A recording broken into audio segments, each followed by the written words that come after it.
Stay up to date with all that's happening with the new national party, NNP. Send us a message via text or WhatsApp on 405-8683 with your name, email, and constituency. Stay in the know with NNP. Get updated. On the stroke of midnight, it's February 7th. It's our nation's birthday. It's time for the biggest celebration in our nation's history as we celebrate the 45th anniversary of our independence. Folks from all walks of life from all over Grenada will head on down to the Carriacou Athletic Stadium from 12 p.m. It's the Made in Grenada Expo, a showcase of locally produced goods and services offered on display. As you enter the Independence Village, experience steel band music, big drop dancers from Carriacou, Tambu Bamboo, Shotney, Jab Malasi, poetry, singing, live music, Solid the Band, everything Grenadian. At 3:30 p.m. military parade onto the Carriacou Athletic Stadium, followed by the Independence Rally, cultural pieces, Prime Minister's address, one fun-filled afternoon not to be missed. Organize your rides, your buses, your motorcade, and head on down to the Carriacou Athletic Stadium Thursday, February 7th, celebrating under the theme building resilience and enhancing social and economic transformation. The pride and joy of a nation is its flag. Its colors and arrangement makes it significant and stunningly beautiful. On Wednesday, February 6th, it's National Colors Day. Every proud Grenadian is asked to deck off in clothing highlighting the colors of our flag. Whether you are dressed for work, daily routines, or casual engagements, showcase the true Grenadian spirit. Every ministry, every department, and all workplaces are encouraged to join in. National Colors Day, Wednesday, February 6, 2019. Endorsed by the National Celebrations Committee. Our people, our colors, our day. On Wednesday, February 6, National Colors Day. It's coming. It's coming. It's coming. It's coming. It's coming. It's coming.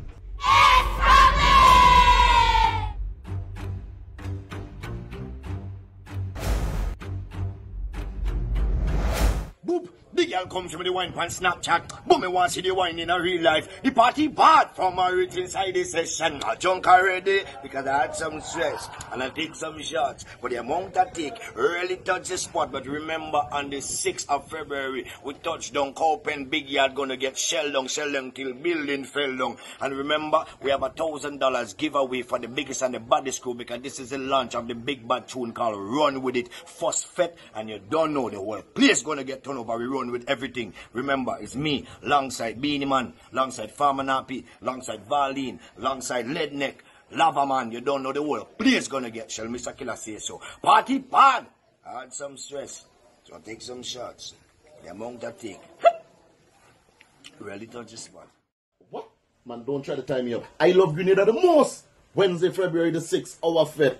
Red, green, yellow, Cowpen, Big Yard, it's going to be mad. Salute, Lavaman, the real mad one. Fly the Joan, Independence Celebration. You can't trust people, Madam. The pride and joy of a nation is its flag. Its colors and arrangement makes it significant and stunningly beautiful. On Wednesday, February 6th, it's National Colors Day. Every proud Grenadian is asked to deck off in clothing highlighting the colors of our flag. Whether you are dressed for work, daily routines, or casual engagements, showcase the true Grenadian spirit. Every ministry, every department, and all workplaces are encouraged to join in. National Colors Day, Wednesday, February 6, 2019. Endorsed by the National Celebrations Committee. Our people, our colors, our day. On Wednesday, February 6, National Colors Day. He is coming.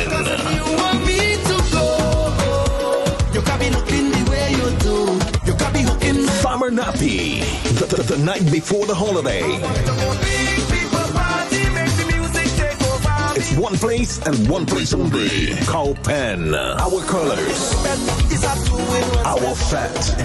Farmer Nappy is coming. Cowpen. Get your limited $30 early bird tickets now at major ticket outlets nationwide.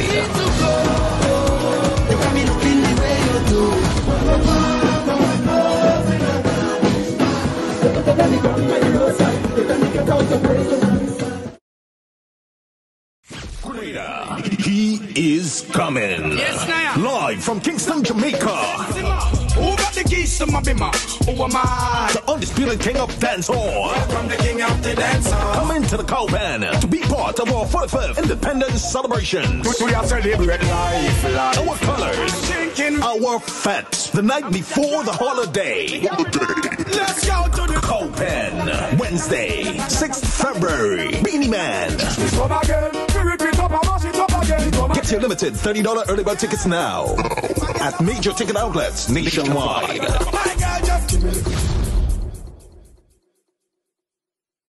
On the stroke of midnight, it's February 7th. It's our nation's birthday. It's time for the biggest celebration in our nation's history as we celebrate the 45th anniversary of our independence. Folks from all walks of life from all over Grenada will head on down to the Carriacou James Athletic Stadium from 12 p.m. It's the Made in Grenada Expo, a showcase of locally produced goods and services offered on display. As you enter the Independence Village, experience steel band music, big drum dancers from Carriacou, Tambu Bamboo, Shortney, Jab Malasi, poetry, singing, live music, Solid the Band, everything Grenadian. At 3:30 p.m., military parade onto the Carriacou James Athletic Stadium, followed by the Independence Rally, cultural pieces, Prime Minister's address, one fun-filled afternoon, and not to be missed. Organize your rides, your buses, your motorcade, and head on down to the Carriacou James Athletic Stadium, Thursday, February 7th, celebrating under the theme, building resilience and enhancing social and economic transformation.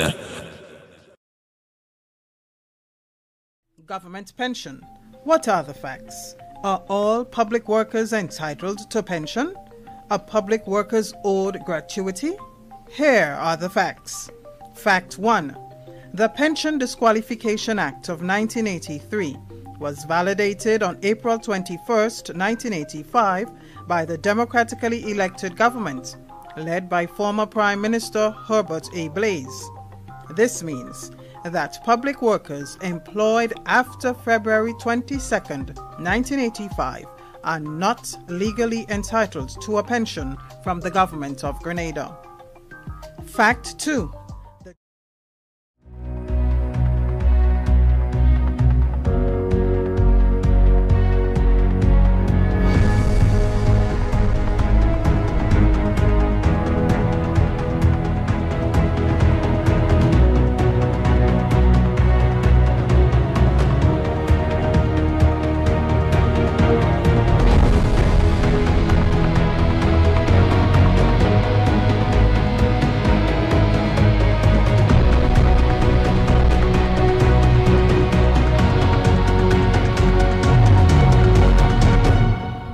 Good morning, everyone. I am Press Secretary Philomena Robertson. Welcome to another in the series of our weekly post-cabinet press briefings. To members of the media here this morning, thank you so much for joining us.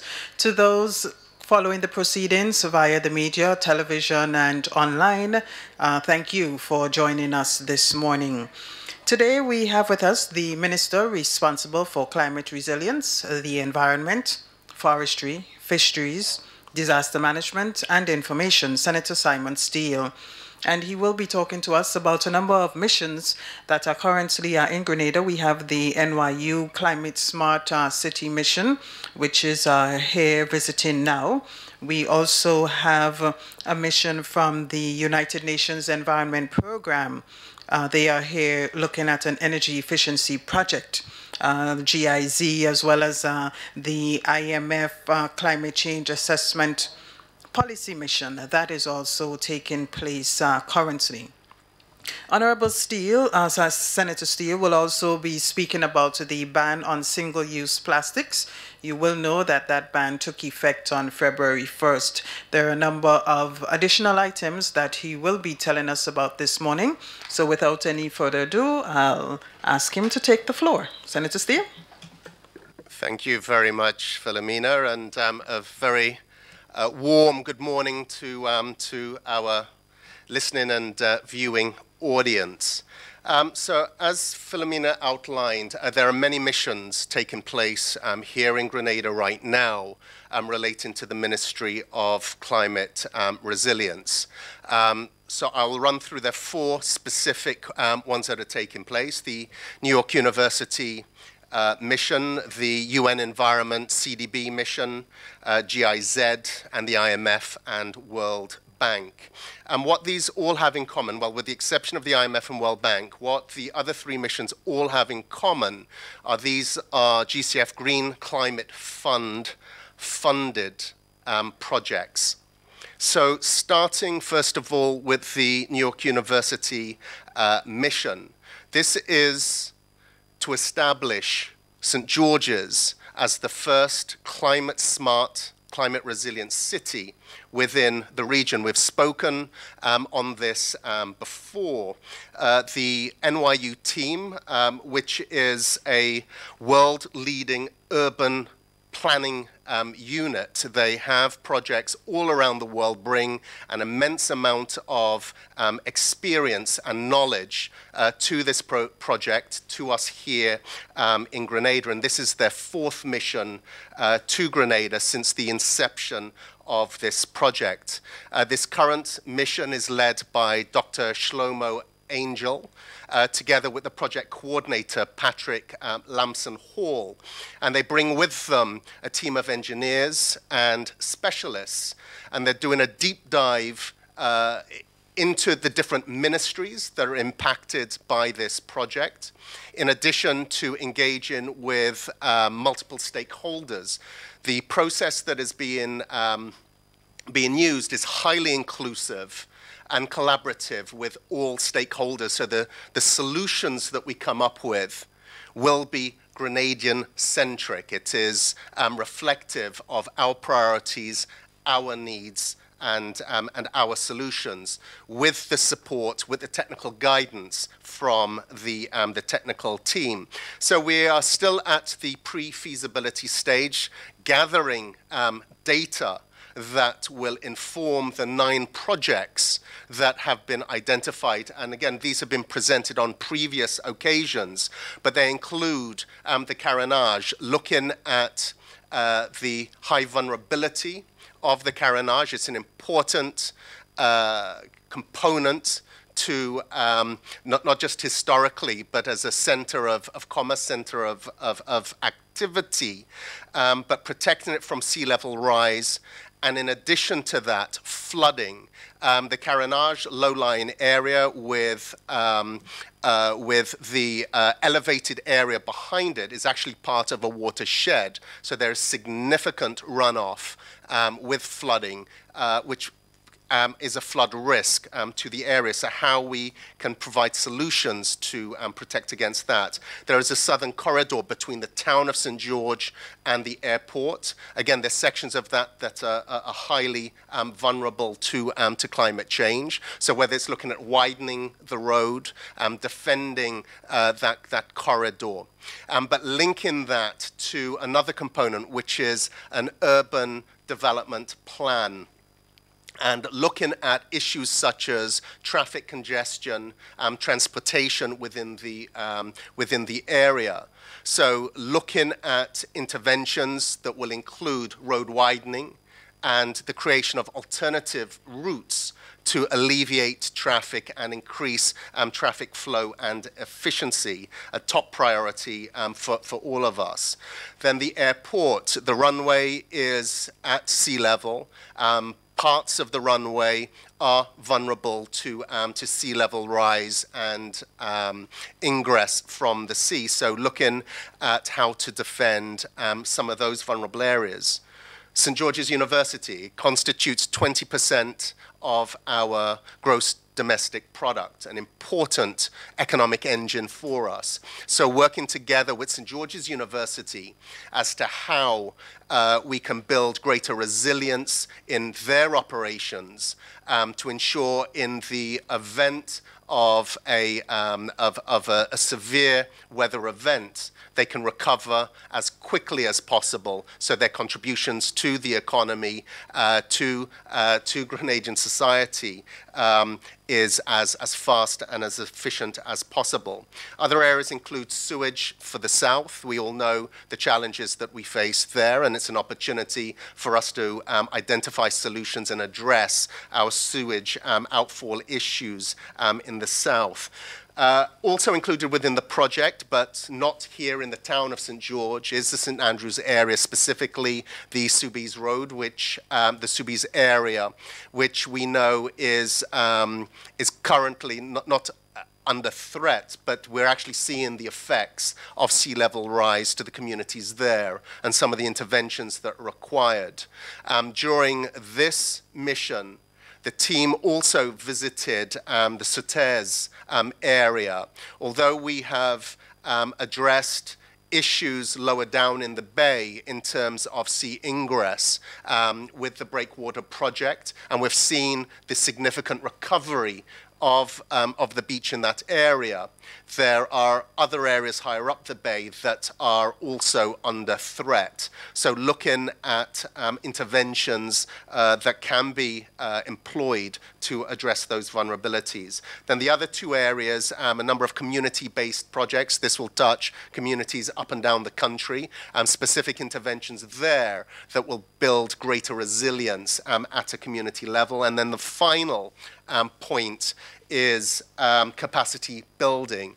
How can we as Grenadians in the medium and long run have the knowledge, have the experience to find solutions for the climate change challenges that we are facing? As we know, climate change is not a short-term thing. Climate change is here to stay.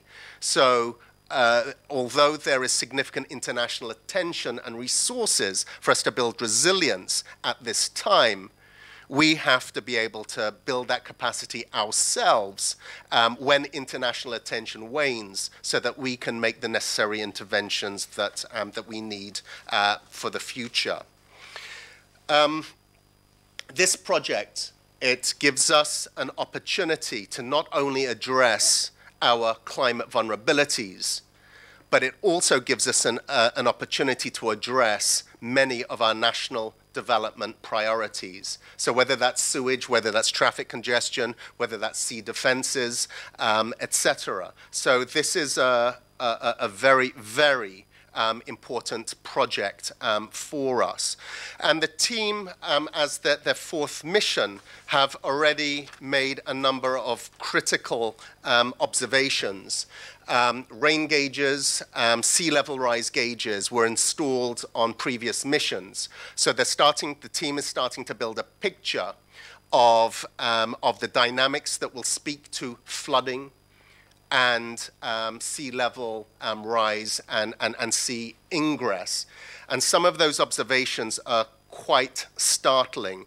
They ran two models, and they're using specialists, actually NASA scientists, to provide interpretation data and modeling for this project. But they ran two models, one out to 2050 and the other out to 2080, so looking at medium and long-term projections. And we're seeing within the 2050 model a sea level rise of over 5 feet. And then at 2080, in excess of 7 feet. So all areas that are at sea level, such as the Carriacou, such as Grand Anse, such as Soubise, just to name three of the areas that are focused on in the project, we can see just how vulnerable those areas are. Now, they've taken that further to look at specific vulnerabilities, and the first, and this is seen as a priority area, is the Carriacou. We see as early as 2021, within the next 3 years, regular high water flooding. So whether this is from excessive rainfall, we've already seen areas such as Tantine, etc., which are flooded very easily under high rainfall conditions. And in terms of sea surges, we're going to see an increased frequency of events there. The port, certainly by 2050, again, high level of vulnerability together with Grand Anse. So they're starting to draw out the specific data that will speak to the solutions that are required for that. Regarding the urban expansion, urban development plan, observations have been made as to priority roads, which interventions would be required in order to alleviate some of our traffic congestion issues. And in doing so, speak to reducing our greenhouse gas emissions, which is a critical part of the process.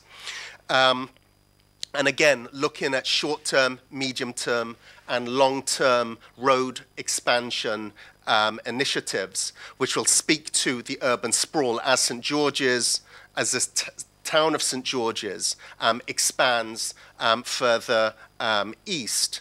What is required, what infrastructure is required to facilitate that planned development. So some phenomenal work is already taking place. Now, we've been told on many occasions that what we're trying to achieve with this project is far too ambitious and unrealistic. And the response that we continue to give is with the extreme threat that climate change presents us with, and we're already seeing the negative impacts of that.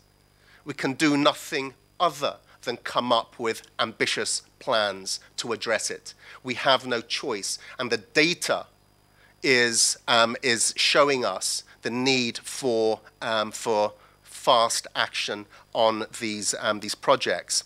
Now, the challenge for us isn't going to be in collecting data, isn't going to be in developing the solutions. It's going to be in how do we finance these projects.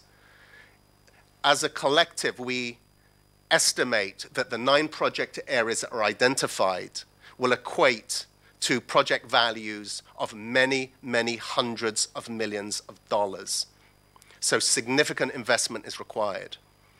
We don't have the local resources to fund these, which is why we are working so closely with institutions such as the Green Climate Fund, who have facilities available, financing facilities, to provide us with significant grant support for those projects that we can demonstrate the climate rationale, the climate change rationale, and concessionary loans, together with other agencies. So the Green Climate Fund has an important role to play within this, and why it is so important for us to collect the necessary data to build the arguments for these projects.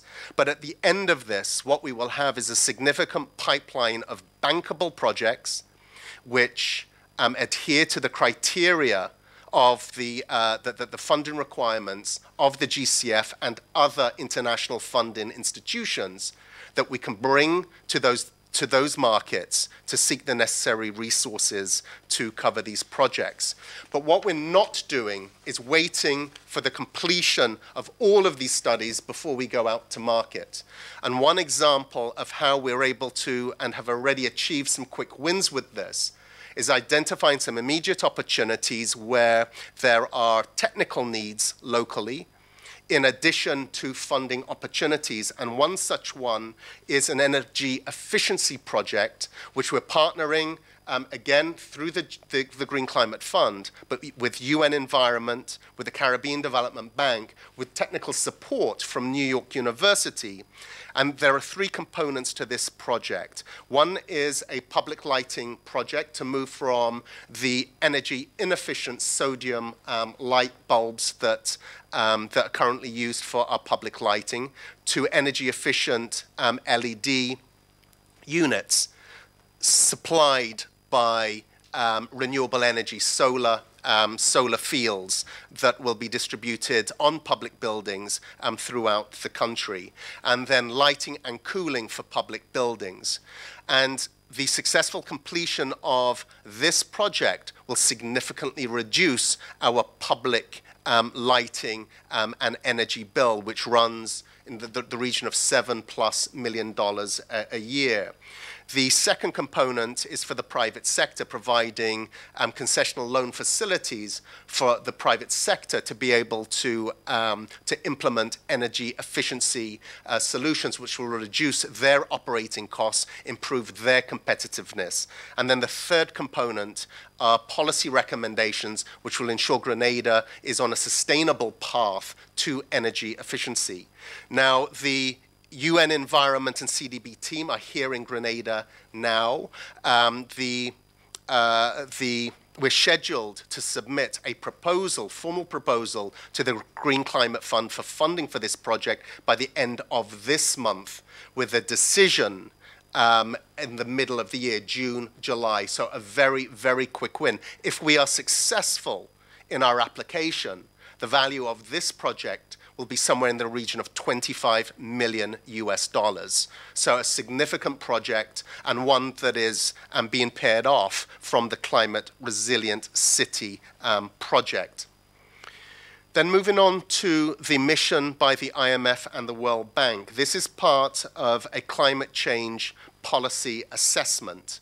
The IMF and World Bank team were here last week. They conclude their mission this week. And Grenada is one of 3 countries that have been chosen to pilot this activity, where an assessment of all of our climate change policies, all of our initiatives to build greater climate resilience, and the cost of that is linked to our macro fiscal framework.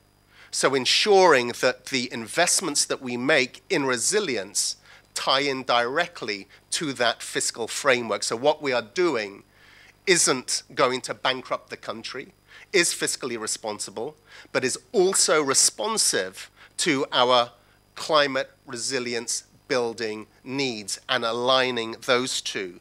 So this is the synchronizing of this will provide us with the information we make in terms of prioritizing projects, prioritizing activities, and how we schedule the investments that are required. As I said earlier, we are seeking in the first run grant funding, free monies that will not have a negative impact on that fiscal framework.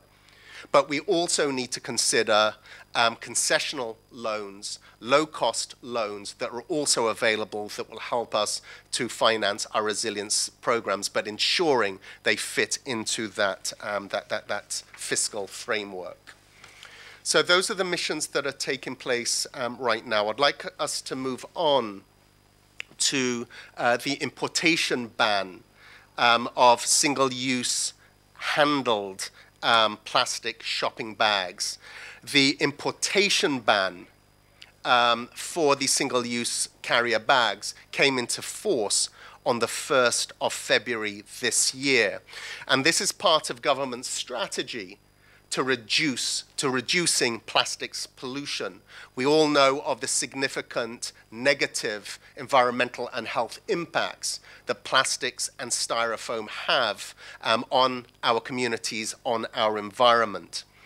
So with this latest ban, importers will have 10 months to deplete the inventories they currently hold of single-use carrier bags.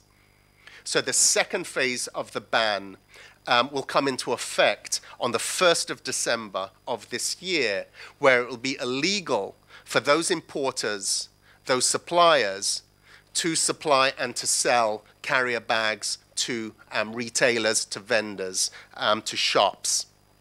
Then the third phase will kick in exactly a year from now on the 1st of February 2020, where it'll be illegal for shops, vendors, retailers to supply plastic bags. So by February of 2020, there should be no more single-use carrier bags in the state of Grenada.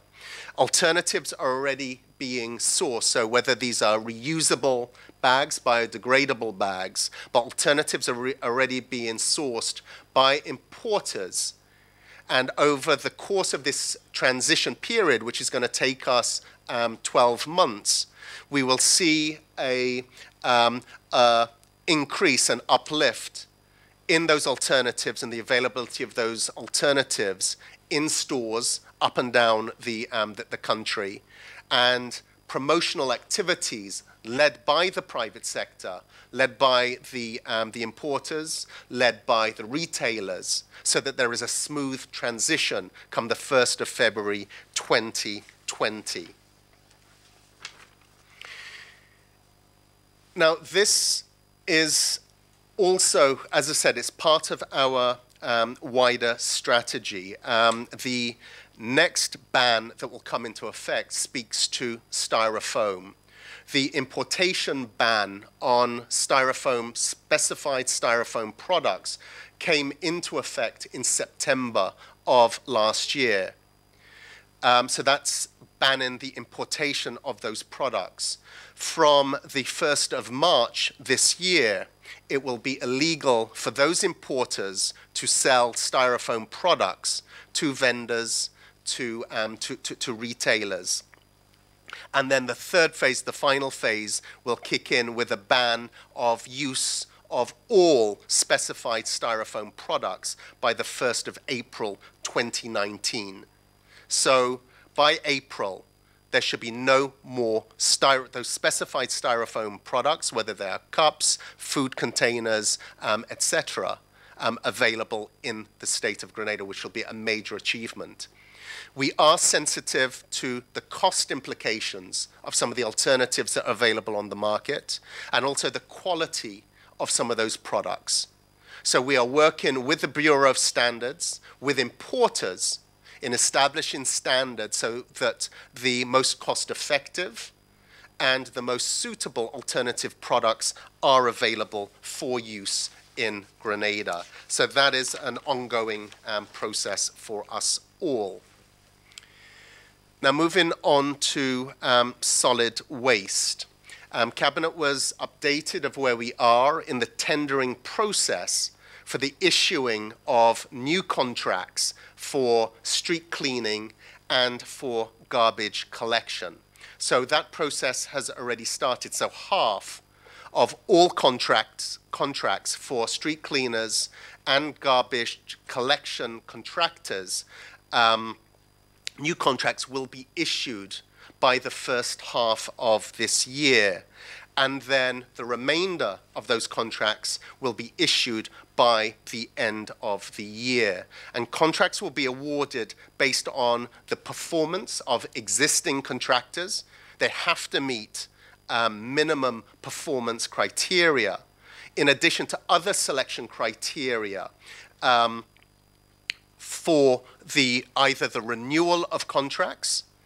So those existing contractors who adhere to those criteria, who are competitive, their contracts will be renewed on new terms which reflect the current garbage collection, street cleaning requirements. Things have changed since the issuing of those initial licenses. Or those who haven't performed or who do not meet the criteria, then new contracts will be issued to new suppliers.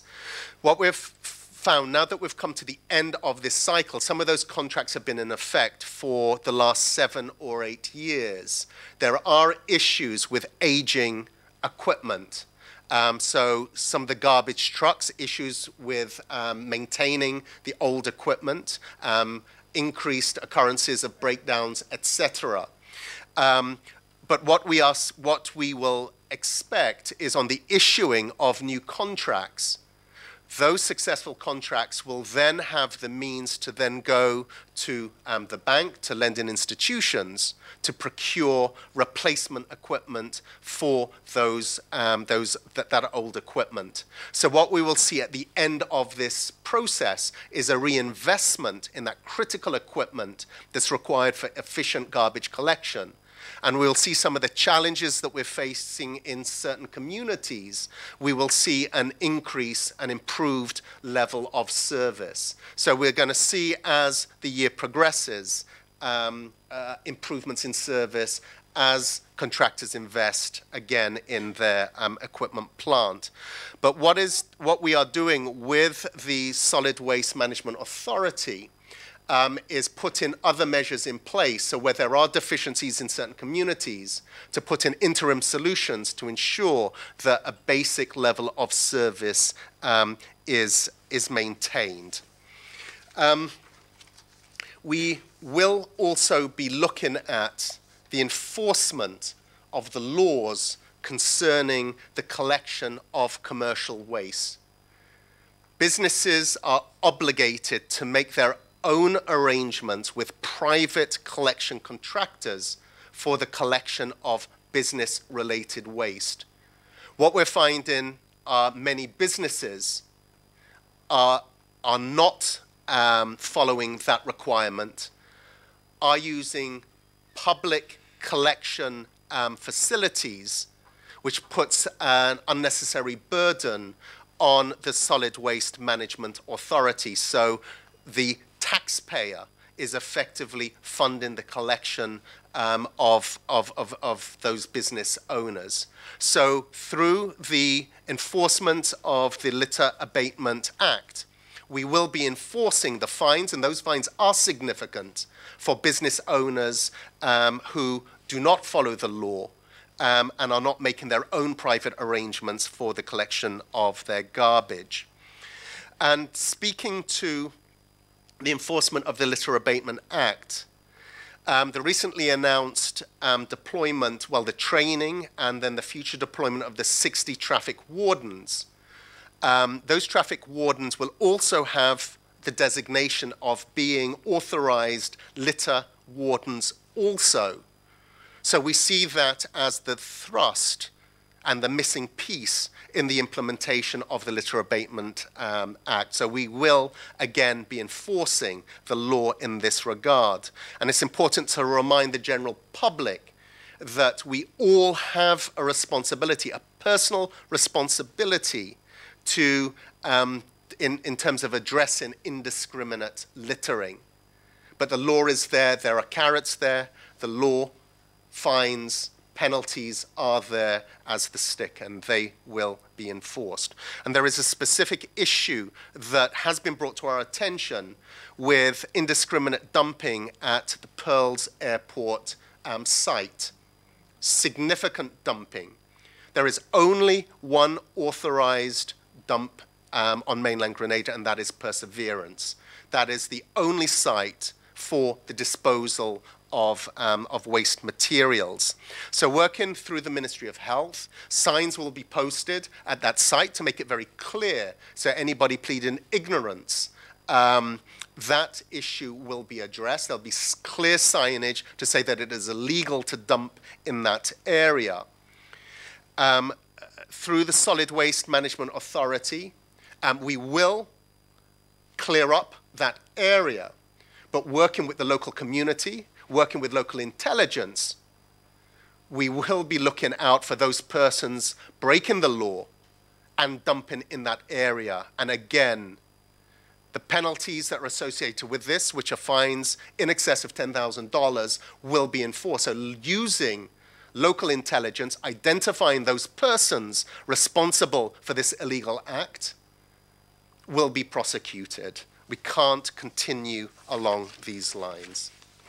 Now, moving on to the final subject in terms of additional scholarships that have been secured with St. George's University medical scholarships. We have been in negotiations with St. George's University, and we have managed to secure 8 additional one-off scholarships for 8 Grenadian students. So this is in addition to the 17 medical scholarships that were awarded as part of this current intake. Now, these additional 8 are a special case. This year, the selection committee had the significant challenge of 8 students, highly academically qualified, with significant financial needs, fell outside of the 17 that had been shortlisted based on qualification. So in this instance, we approached St. George's University, and we are appreciative of the support and understanding they have provided in awarding scholarships to these 8 additional Grenadians. And the value of these 8 scholarships exceed $5.5 million. This is not an insignificant thing. But there is a condition, and that is we strengthen the bonding arrangements with students who are awarded scholarships. Each of these scholarships are valued at in excess of $700,000. We're training young men and women to be doctors, one of the most noble of professions. And when they complete their training, they will be debt-free. This is unheard of in countries that have the financial resources to support students. As a medical student in the US, in Europe, you complete your studies with hundreds of thousands of dollars of debt hanging over you. I spoke to a US doctor just the other day. She was in her 40s, and she was just paying off her final installments for her student loan as a doctor working in the United States, where persons are paid, doctors are paid significant salaries.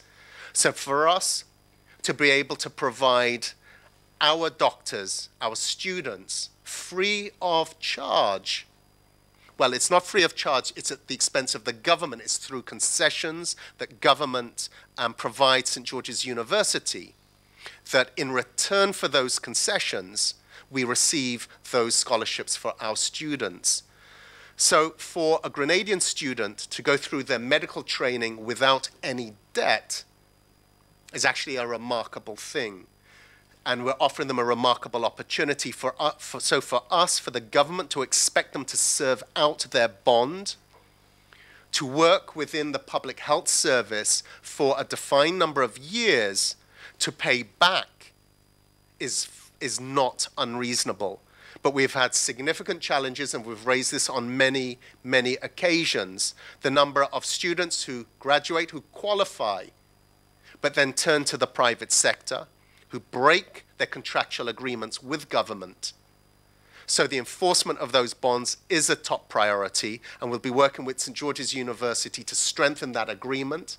And part of that is to establish a special fund where those students who break their bonds will be required to pay back the outstanding monies that are owed, which will be paid into this special fund, which will then be used to provide opportunities for other students. So again, I want to thank St. George's University for their support. I want to congratulate those additional 8 students and hope that they recognize the significant opportunity that's been afforded to them and all scholarship recipients, and they honor the bonds that they are required to serve in terms of paying back to the people, to the government of Grenada, Carriacou, and Pitimani. So, Philomena, on that note, I think that is my update. Thank you very much, Senator Steele. Certainly a wealth of information there, covering many subject areas. The floor is now open to members of the media. As usual, please identify yourself and then ask your question.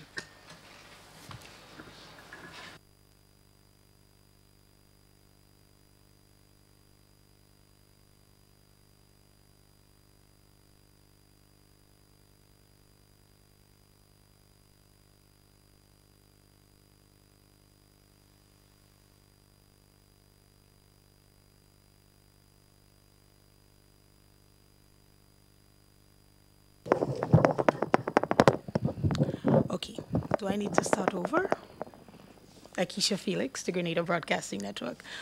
Okay, the Non-Biodegradable Act, 2018, right? Okay, so we said the Section 4, subsection 2, gives you the right to deem an, okay. So what happens if a company brings in an item?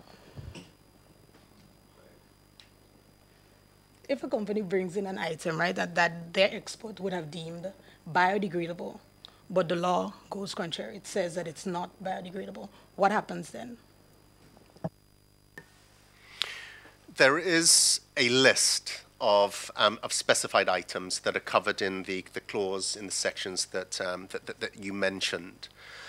What we have found is that there are some grey areas, there are some loopholes with regard to the definition of what is biodegradable and non-biodegradable. We have found instances where products have entered Grenada, labeled as biodegradable, but in fact they are not. So we are working with the Bureau of Standards to tighten up the specifications associated with that. We are working very, very closely with all of the importers so that they understand what their obligations are, and there is clarity in what can be done, what can't be done. What we have found are high levels of cooperation with importers. They all understand what it is we're trying to achieve from an environmental and from a health perspective. They understand why we are doing this and are highly supportive of this. So I think the key thing is that the close working relationship between government, between the Bureau of Standards, with the importers, to make sure that any ambiguities are clarified, any loopholes are closed.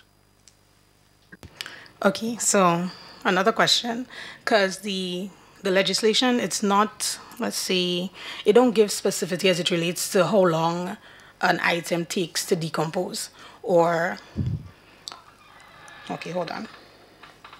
I have all my thing here, let me make sure I get it right. Okay, right, yes. So how long it takes to decompose, and the only consideration is the chemical component. So you say you're working with the Standard Bureau. So would there be other things added? Yes, it's a work in progress. The term that is the least ambiguous is compostable. So what without any additional intervention, chemical, any other processing to make something biodegrade, which some biodegradable products do require. The term compostable means that if something just has to lie on the surface of the soil, and it will naturally break down on its own accord. So that is the least ambiguous of all of the definitions. So in identifying those products that fall within those categories, and again, working with the importers so that those are the product categories that they bring in, I think will resolve this problem. There is science behind this. There is chemistry behind this. But the more straightforward we can make this process, I think will help all. Okay, since we're on waste and so on, the pause strip, I did a news item with 2 of the trucks being seen dumping off on the side. So you said you're working with the community members to get this, to get the area cleared and so on. So any work has started so far? No, it's been raised, and work is taking place. So the necessary measures are taking place. The amount of garbage that is there is actually quite significant. So as I said, there are 3 elements to it. One is clearing what is there. The second is signposting. So there is no excuse for ignorance, not knowing that it's illegal to dump there. And the third is local intelligence, identifying those trucks, those vehicles, those persons who are dumping, and then to enforce the law. I have 2 more questions. Okay. Okay, so what's happening to the project for NADMA, the one where they have been moved to a new location in Monjalou? Can we get an update on that? Yes, so funding has been secured from the US government. There have been a number of missions here. I think the last one was either late last year or the beginning of this year. I believe resolution has been found in terms of the technical requirements, physical requirements for the new headquarters, and the funds that are available. There's some further discussions that need to take place, but I think we have a clear path forward for the commencement of that project. Can we step into your fisheries capacity now? That's my final question. Okay, so the fisher folks on the eastern side, right? They've been complaining that there's a foreign vessel in the water. I'm not too sure if it's related to CARSIP, but the issue is that they're laying down cables. So it's connecting to the anchor, and it's actually dragging the smaller boats outside. So it's more or less a safety risk.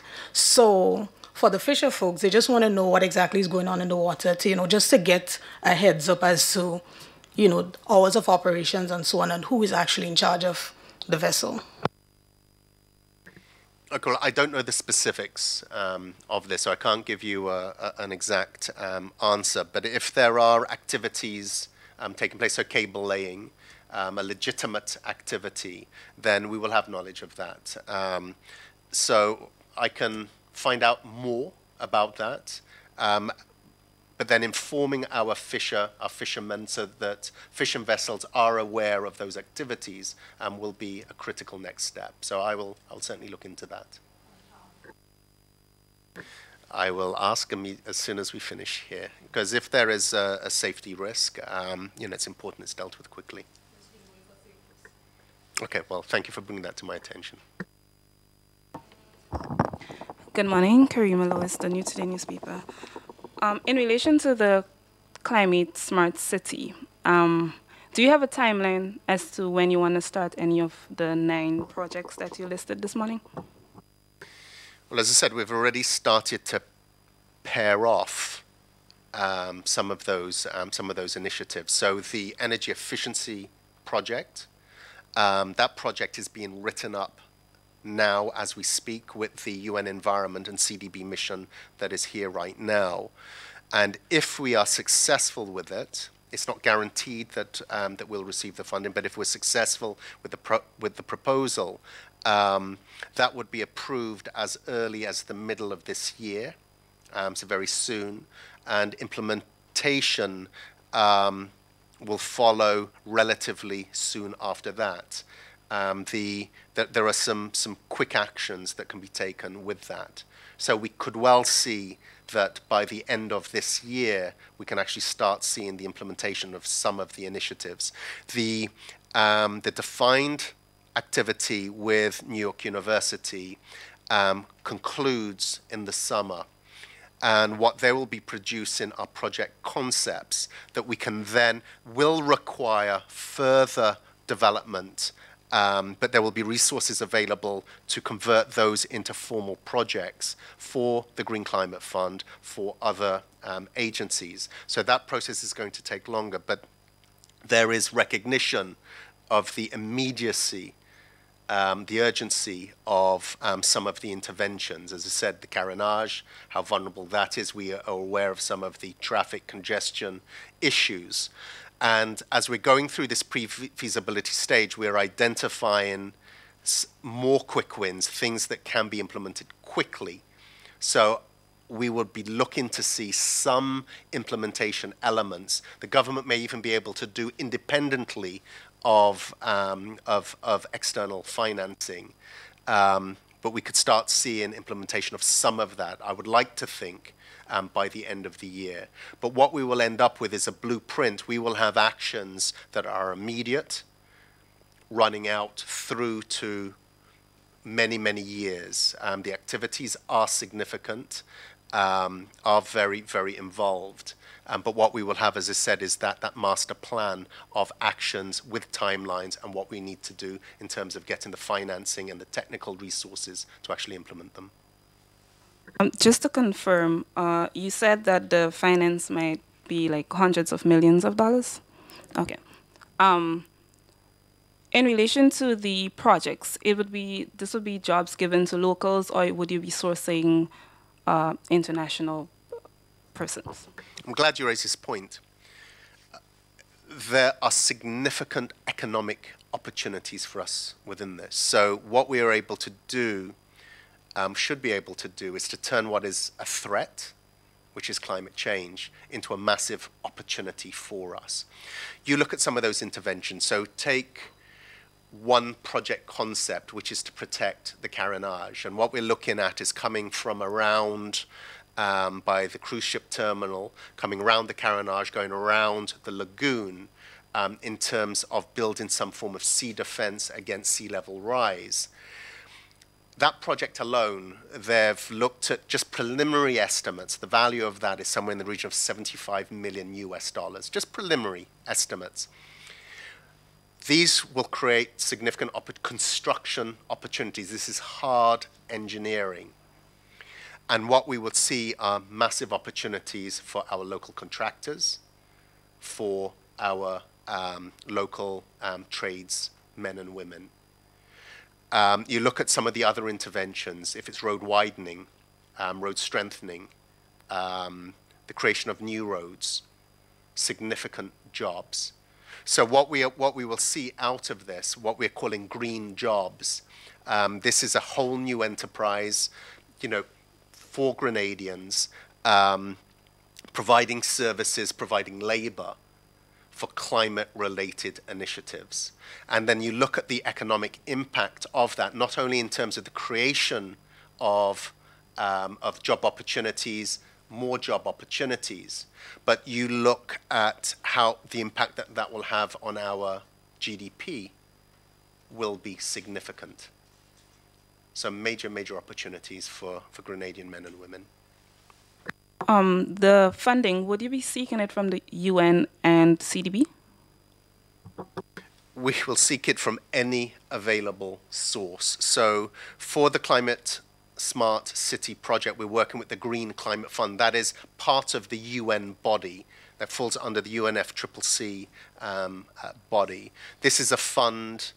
The original fund was somewhere in the region of $10 billion. They're just going through replenishment right now, so they're seeking additional funds from donors. So this is the main source, international source, for grant-related and concessional loans for climate action. But there are others. There's the Climate Investment Fund. There's the Global Environment Facility. There's the Adaptation Fund. There are many funds available. There's also opportunities for us to work bilaterally, whether it's with friendly governments, with the People's Republic of China, with other countries who we're very close to, who have the financial resources. So we're going to look at all avenues to get the, as I said, grant monies in the first instance and highly concessional loans thereafter. Finally, you spoke about strengthening of the bond between government and the scholarship recipients, right? Would that, what you spoke about this morning, would that solely apply to the medical students that you spoke about? Only the medical students? Okay. No, it will speak to all students moving forward. So we don't just have an issue of retaining graduates in the medical field. That is the most glaring right now with all of the challenges that we have in our health service. But it's also other areas. As I said, if you sign up to a bond, you're expected to adhere to that. So it'll be for all students moving forward. Thank you. Rena Pear, MTV. Just one question, Minister Steele, as it relates to the climate resilient city. If we do get the funding that is needed, is there a time frame as to how you or when you think we'll be able to name St. George's a resilient city? Well, I guess it depends on how many of the 9 projects, how quickly we're able to implement all of those 9 projects. Now, I think as we start working through them, so we've identified the energy efficiency piece, which speaks to greenhouse gas emissions. If we consume nationally less electricity, that means less electricity consumed, it's less carbon dioxide that is produced, greenhouse gas is produced by the diesel generators that are emitted. So that will be a significant step forward, but that in itself isn't going to establish us as a climate resilient city. I think as we start eating into the main body, we start addressing our congestion issues, we start addressing the vulnerability of the carénage. I think the carénage would signal that the first major step on that path of St. George's becoming resilient by providing a sea defense for its most vulnerable piece. But I see some of these projects working concurrently, others, as I said, in the short, medium term, others in the longer term. But I see the carénage, if we can make some major interventions there, I think that would certainly signal that we are on the path of becoming the first climate smart city in the region. As you speak, I just want to ask a question as it relates to electricity and stuff like that. With all the plans being made, has GrenLec been a part of this? Yes, GrenLec have been engaged with this energy efficiency project. They're a major partner in this, so we're working very closely with them.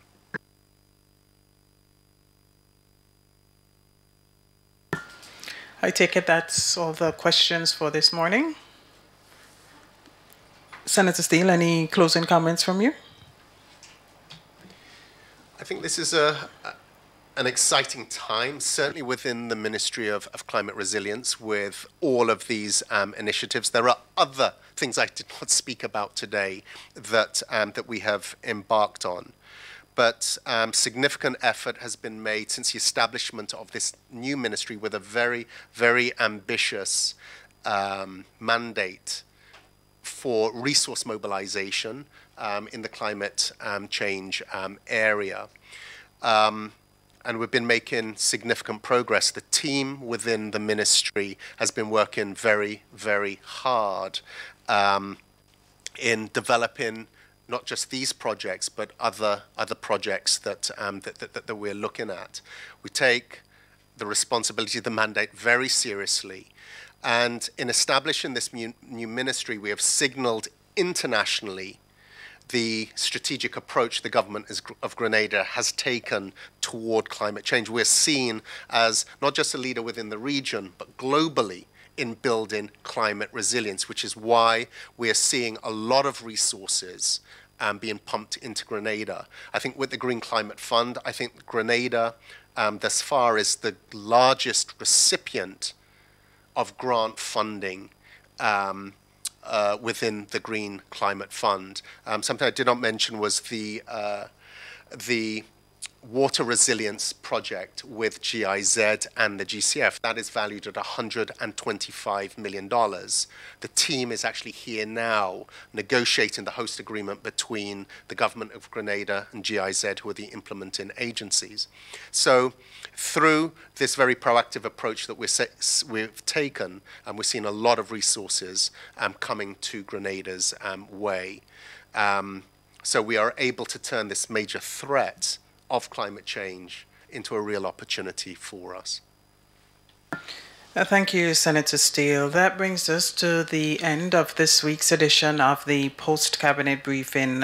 Lots of information shared this morning. I would not rehash, but you know, some of the critical high points, the ban on the single-use plastics that has been introduced with effect from February 1st. And that's only the first phase. Of course, we have timelines over the next year or so where we want to see the total elimination of that and the adoption of more sustainable means. And of course, we'll have more news on that as time progresses. It is Independence Week in Grenada, so do wear your national colors tomorrow and turn out at the stadium on Thursday for the culmination of our 45th Independence Day celebrations. I am Press Secretary Philomena Robertson. Do have yourselves a pleasant day and see you next time. The pride and joy of a nation is its flag. Its colors and arrangement makes it significant and stunningly beautiful. On Wednesday, February 6th, it's National Colors Day. Every proud Grenadian is asked to deck off in clothing highlighting the colors of our flag. Whether you are dressed for work, daily routines, or casual engagements, showcase the true Grenadian spirit. Every ministry, every department, and all workplaces are encouraged to join in. National Colors Day, Wednesday, February 6, 2019. Endorsed by the National Celebrations Committee. Our people, our colors, our day. On Wednesday, February 6, National Colors Day. It's February 7th. 7th. It's our nation's birthday. It's time for the biggest celebration in our nation's history as we celebrate the 45th anniversary of our independence. Folks from all walks of life from all over Grenada will head on down to the Carriacou James Athletic Stadium from 12 p.m. It's the Made in Grenada Expo, a showcase of locally produced goods and services offered on display. As you enter the Independence Village, experience steel band music, big drum dancers from Carriacou, Tambu Bamboo, Shortney, Jab Malasi, poetry, singing, live music, Solid the Band, everything Grenadian. At 3:30 p.m., military parade onto the Carriacou James Athletic Stadium, followed by the Independence Rally, cultural pieces, Prime Minister's address, one fun-filled afternoon, not to be missed. Organize your rides, your buses, your motorcade, and head on down to the Carriacou James Athletic Stadium, Thursday, February 7th, celebrating under the theme, building resilience and enhancing social and economic transformation.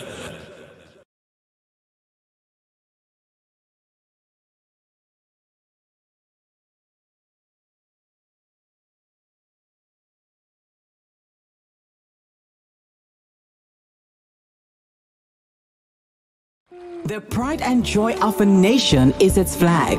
Its colors and arrangement makes it significant and stunningly beautiful. On Wednesday, February 6th, it's National Colors Day. Every proud Grenadian is asked to deck off in clothing highlighting the colors of our flag. Whether you are dressed for work, daily routines, or casual engagements, showcase the true Grenadian spirit. Every ministry, every department, and all workplaces are encouraged to join in.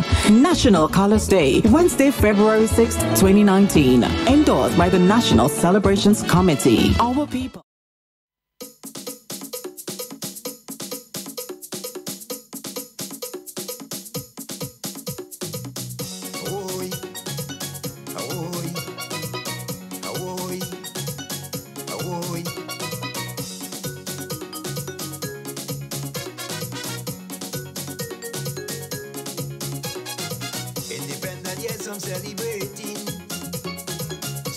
Politics do they playing, but only mad people will do such thing. And good morning to you, Grenada, Carriacou, Petit Martinique. Yes, indeed. So it is Hard Talk. You've been listening to the post-cabinet press briefing there for the last hour or so.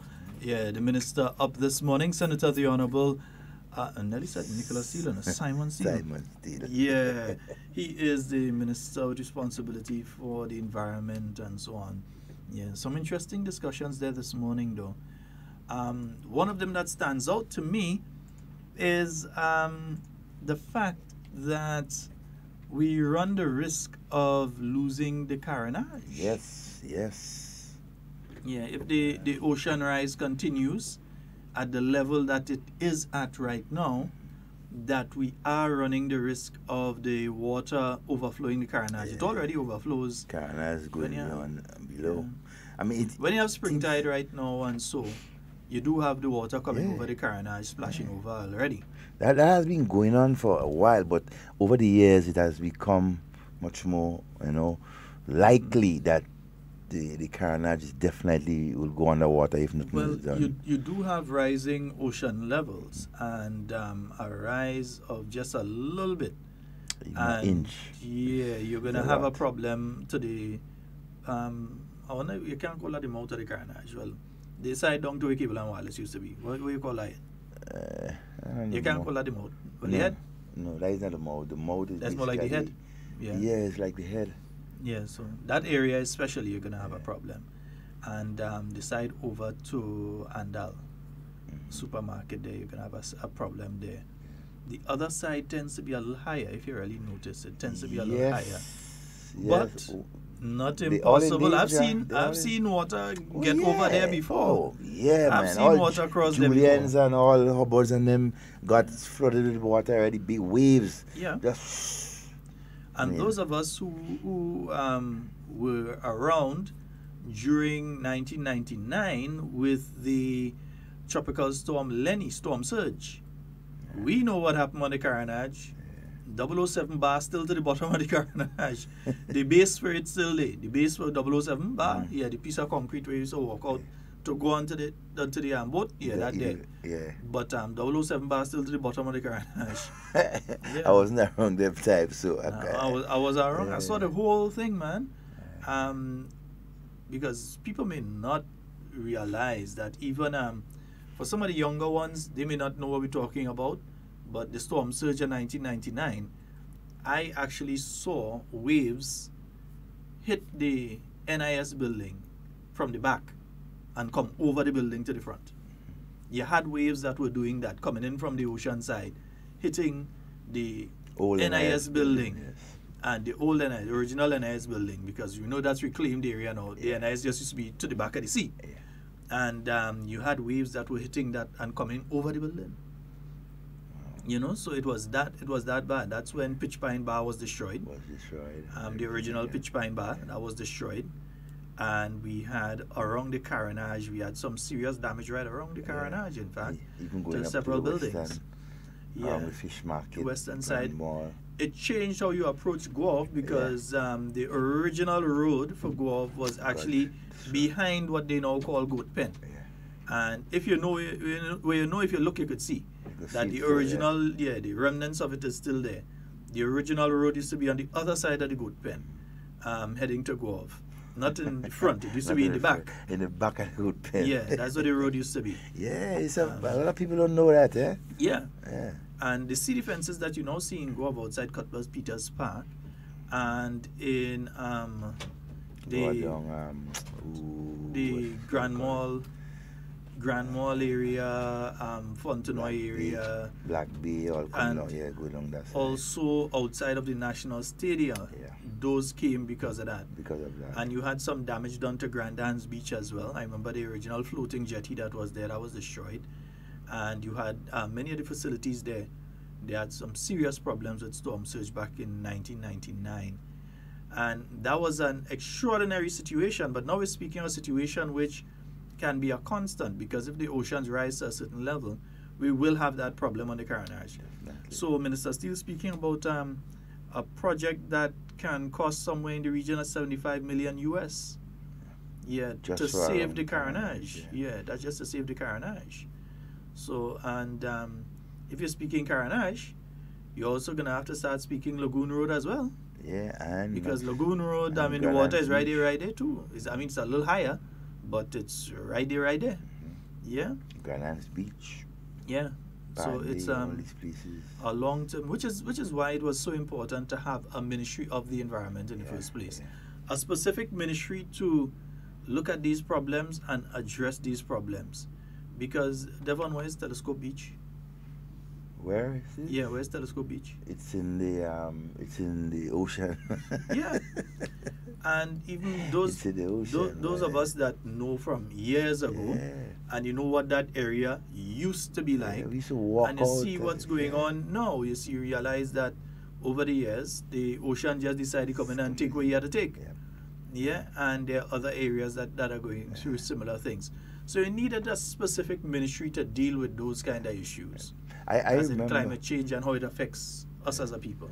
And as you're talking about Telescope, I want to, really say hats off to Honorable Emily Pierre. Over a couple of years ago, she started a small project right along that sea coast. They're trying to plant some trees, right, within there to sort of reclaim back most of the land that was taken away by the water.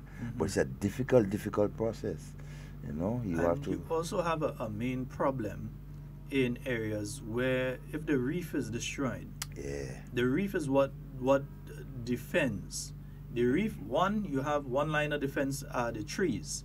So you have the coconut trees and other trees, the sea grapes and so, that hold the soil, hold the land firm. The other line of defense are the reefs. And if the reefs are destroyed, if the reefs go, the water, full force of the water is allowed to come in and destroy the land. So might have to look at doing some artificial reef out there too. It's possible. Might have to look at building back some artificial reefs and so. Technology will allow us to do a number of things to, enhance, not get it back where it was, but to ensure that we protect, and save the damage and so. But I think generally, Minister Steele, as he outlined, it's about 9 projects altogether that they are looking at, that they, different parts of the island and so on. If that comes on the stream, I think Grenada will be in a better place, right, to mitigate, most of the climate change, occurrences and so. Yeah. And let's say a special good morning to those of you viewing us online, those of you that are on YouTube, on Hard Talk Grenada on YouTube, those of you that are on our live feed via Facebook on Hard Talk Grenada Live. And remember to like and share the live. Yeah, share the thing. Also, Minister would have mentioned the issue of garbage collection. Yes. Garbage collection. And that at this stage, I think we're getting close to the wrap-up of some of the contracts of some of the suppliers. Yeah. So that they'll be looking at a new way forward when it comes to garbage collection.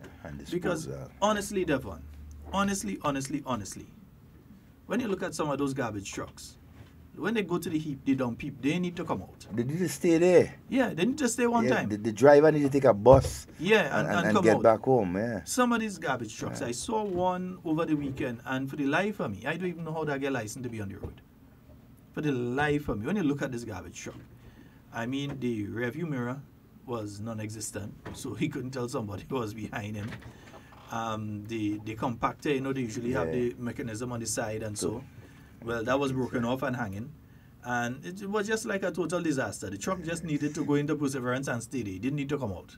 Just go and stay. Just drive it in and stay there and let they dispose of it one time. So I'm glad that the Grenada Solid Waste Management Authority, Ministry of the Environment, are looking at the issue of the vehicles that are being used by the service providers and so, and also of the service that's being provided by the service providers. Most important. There have been complaints by some areas. I also believe that it's important that some of the areas that I believe that it's important for some of the areas that they look at increased garbage disposal. When I say that for instance, in the Frequenty area, and I live in the Frequenty area, that's why I always speak of the Frequenty area, there is a problem with garbage in the Frequenty area. And it's not the fault of the Grenada Solid Waste Management Authority or the service provider. It is just that a rethink has to take place because you're looking at an area that's heavily populated. Very much. Heavily populated, especially you see to the bottom of that hill there, I think they call it not Guankai Hill, they call it, to the bottom of the hill there, where you have a mass of people that are living there now, much more than just a few years ago, much more than 5 years ago. And therefore there's a large amount of garbage that's coming out from there. But you cannot, I don't think we can be asking people in 2019 to keep the garbage in the house 3 and 4 days. No, can't. Either it has to be every day or every other day. Yeah. But it cannot be a situation that you expect someone to, they throw out their garbage on a Saturday morning. And after they throw out that garbage, remember you're always generating garbage, you're cooking your different things. So they generate garbage in their house, same Saturday morning. And then the garbage that's accumulated throughout the day Saturday has to stay there. The garbage that's accumulated Sunday comes to meet that. The garbage that's accumulated Monday comes to meet that. All of this is in your house because you can't bring it outside, so it's in your house. And that accumulates there until you can put it out on Tuesday morning for the truck to come and collect it. I think that's unfair. And that creates other problems, other health issues too. Yeah. Right? Because you have rats, you have cockroaches, you have ants, you have other vermin. Those 3 in particular. Yeah. Rats, cockroaches, and ants. Right? Are the culprits when garbage is being left to pile up and not disposed of properly. And so and having these 3 types of creatures, you're talking about health issues. Serious health issues.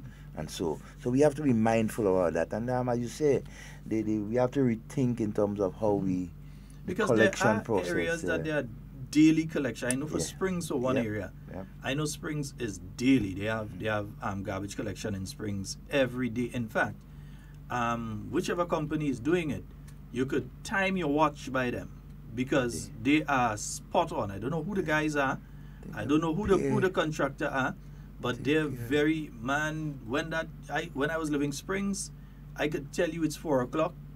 Once I hear that truck and I check my watch, it's 4 o'clock. right if it's there, not exact 4 o'clock, it's just about 2 or 3 minutes before, 2 or 3 minutes after, but it's 4 o'clock. Once you hear that truck arrive in the area there.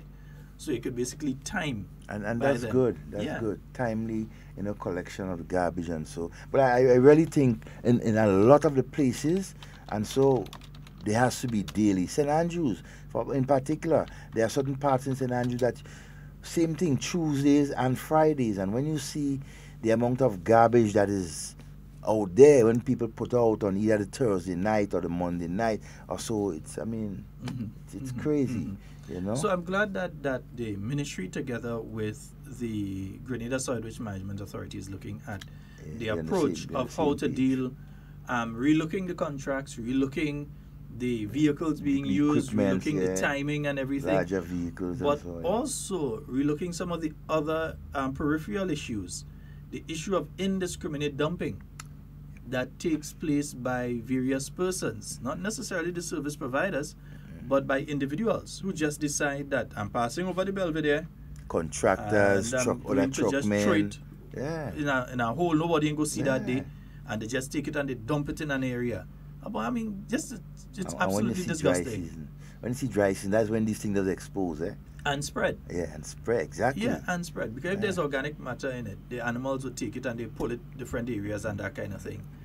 And it spreads, and it makes our area that's supposed to be pristine, that's supposed to be our water source. You're damaging our water source by putting things that have chemical and all sort of things into it. Exactly. So the whole water table. The amount of charge I wish people who doing that could get, man. And some of them looking to go and do it at the highest, some of the highest points of our island, again, where the water originates from and everything like that. And the problems you create, it's a definite health hazard. And we need to pay attention, because we are endangering ourselves, right, in doing these things. We may take it, we take in garbage from, let's say, my area, Grenville, and go up to over the Belvedere or some way and dispose of it, or the Granite Tank, and figure that it will not affect me. But look at how the water runs, the water table. Look at how all these things, operate. So, I mean, we as a people, we need to educate ourselves much more. We need to be more helpful. But then everything. There's a further problem. You have the individuals who their pet dies, their animal dies, and they decide that they're going to pass in white gun or some way and throw it over. And they throw it down the hole. But they throw it in Jambi. They throw it in people's property. People living in Jambi, they throw it over because they believe that the time nothing at the bottom there. Not realize they're throwing this thing over and affecting the people down in Jambi and those surrounding areas. You could have done that, let's say, 20, 30 years ago. It should have never been. I understand what you're saying, based on the population. But now, the amount of houses that is at the bottom there, right? When you stay on top of white ground and you look down, be like, and persons still throw garbage and dead animals and what's stopping you? If I had an animal and the animal died, I would have just dig a hole in the back and bury the animal. That's the best place. I know that was how you used to deal with them things. But that's the best. You dig a hole and you bury the animal. Yeah. And it will also turn into, compost. Don't tell me Fluffy turn it into the manure. Well, of course. You go and plant a nice orange tree. I ain't planting that non-Fluffy. Or a mango tree on top of Fluffy there, dog. You're tasting Fluffy, you know. Next thing, Uncle Fluffy think we should. Not you, Uncle Fluff. Fluffy! Not you, Uncle Fluff. No, not you. All right. But yeah, so I would think, because there are some people that do this indiscriminate dumping. Yeah. Just for the even the garbage. There are people that actually take their garbage and they pass in the white gun area. And they just toss it over. Fling it over. Yeah, they just pass it, and they pass late in the night or early in the morning or some kind of time. They find bright daylight. Yeah, they find nobody in thing. They just park, they look left, they look right, throw it over. That's sort of nonsense. Yeah, that is, it's unbearable, and we need to do better than that as a people. Yeah, we definitely have to. Definitely have to. Let me say good morning to you, Peter Francis. Yeah, I hope you're having a wonderful morning this morning, sir. Hope everything is going all well and okay with you. Hey, Devon boy, it's oil long today, man. Oil long today, tomorrow. Thursday and Friday. St. George Northwest constituency. Yeah, poking out. They have the cultural day today. That's taking place. I'm trying to see the Beaujeu playing field. Yes, so they have oil down competition, cultural show, and farmers market. That starts at 1 p.m. today until. So that's St. George Northwest. Northwest. Yeah, the Prime Minister's constituency. Yeah. They're having their cultural day today. So they have oil down competition. They have a cultural show. They have a farmers market. All going down at the Beaujeu playing field from 1 p.m. And here's what. That's not the only place you're finding oil down here. Watch, and any one of the competitors, right, who have oil long with fish in it, only fish, give me a call. Give us a call here right now. You guaranteed getting a nice seal. Oil long with fish. Oh boy, I see a partner. I ain't seen I give up on him. I ain't give up on your partner. You know we just talk. And then the town of St. George, they've got oil down on sale today. So you can get your oil down as part of the oil down competition and things. So they have oil down on sale too. You could get oil down for $10. So if you pass and you check them at the parliamentary office there on River Road, from 1 p.m. you could get oil down $10, and you could also get drinks 3 for 12. Yeah, not 3 for 10, 3 for 12. 3 for 12. Yeah, so you can get your 3 Carib for 12, 3 Stag for 12. Yeah, 3 for 12. So you could pass there, and that is the oil down competition that's taking place today at the town of St. George Parliamentary Office in River Road from 1 p.m. until folks head on out there. Yeah, in case you ain't get your lunch. Uncle Fluff, in case you ain't get lunch, you could pass You could pass, you show it here on it. Yeah, Ram. And Sonia, Rex. Forget about this crab and lobster business in oil long. Rex. Yeah, all you look at pass and get that boy to each his own. You can't vex with people with what they want to eat. You can't vex with people with what they want to eat. But you know, if you once you have oil long competition in Grenada nationwide, St. Andrews supposed must win. Yeah. Chef. Man, I ended up in a conversation last night. Hypocrisy is a hell of a thing, you know. I saw the PRO, quote unquote, at the NDC. Okay. Making certain accusations against the NNP about people working in ministry and still working in the media part-time and that sort of thing. You forget a fella named Roberts? Oh, no, you forget that. Senator Ray Roberts. But you forget a fella named Ray Roberts at the time. Ray Roberts. That's what you get fella. You forget that guy? Yeah, he forgot Ray Roberts. Right, we will come back to that. Yeah. We will come back to that. Yeah. Good morning and welcome. Hey fellas, good morning. Good morning, my friend. Yeah, I could hardly hear you. Yeah, we can hear you. Go right ahead. Anyway, I called to talk over the cricket this morning. Where the charge or skipper they charge him and still ban him for a match. It's absurd. You win a match in 5 days, you're telling me, because one session you didn't bowl the amount of overs. Come on. Cricket have to start playing like football. Supposed to have a stopwatch. Now, if you lose 5 wickets in a session, the men have to take time to come in. Then if you have referral again, then is a lot of time. So, come on. How you could, so this is about 15, 20 minutes gone. So how can you expect a man to bowl the amount of overs? It's time that cricket starts playing with stopwatch. You hit the ball out of the field, the watch stop. A wicket fall, the watch stop. When the man starts batting, you put it back on. Simple. If they want to bring that law into force, or it is, forget the old law they have, the way you have to bowl 30 overs in 2 hours. They have to finish away with that. That's in working. That can't work. Thank you. All right, my friend. Thanks for your contribution. Right. Well, what I would say is that I guess the ICC has their own way of coming up with some of the issues that they're talking about. I mean, to us, it's unfair, and so. But hey. What are we going to do? That's still in saving them. Yeah, that's still in saving them from another whitewash again, you know. They're getting a greenwash. Don't think this changes my perception of the West Indies team and the West Indies board. The administration of the administration of West Indies team is doing well and they're winning, and I'm glad to see that. Yeah. But it ain't changed my perception of them yet. Yeah, the players be constant and consistent. It can't be a one-off. The players are doing their best under the condition, but I think in terms of administration from the top, it definitely. And I really want to say congratulations to the manager, our own, Roy Lewis, who has been there. And so supporting, giving the players all the support. You've seen him basically on the field right there, in the front, and showing that his players are upbeat and everything like that. Congratulations to you, bro, and your team. Yes, indeed. 4407377, that's the number for you to call and get on the inside. And 347-329-3101. Yeah, so I'm wondering if the NDC forget about a guy named WeiVybz. Yes. Because as far as I know, well, at the time that the NNP came out of office in 2008, that individual, WeiVybz, was attached to another division within the Prime Minister's Ministry. What do they call that division again? Oh boy, the name is slipping, but it was not the Government Information Service. Not GIS. When the NDC came in, he was placed in GIS, in the most senior positions within the Government Information Service. At the same time, MTV. He was doing the news on MTV. Yeah. He was the face that you were seeing on a nightly basis on MTV. But it wasn't a problem for people like the PRO and them at that point in time. But now they have a problem if they see somebody else holding a role. And you see, the thing is, they believe that they're better than everybody else. They have this perception. That's a problem. They are so-and-so children. Yeah. And some of them, they have done nothing really in their life to make any kind of serious dent.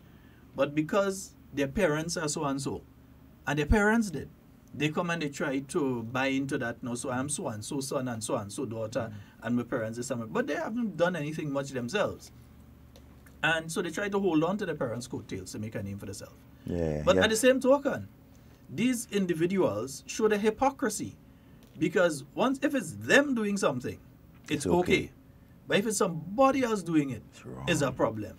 So all of a sudden I hear them with this nonsense coming up about who take over media and all kind of thing, and about nepotism. And I had to put somebody in the place last night.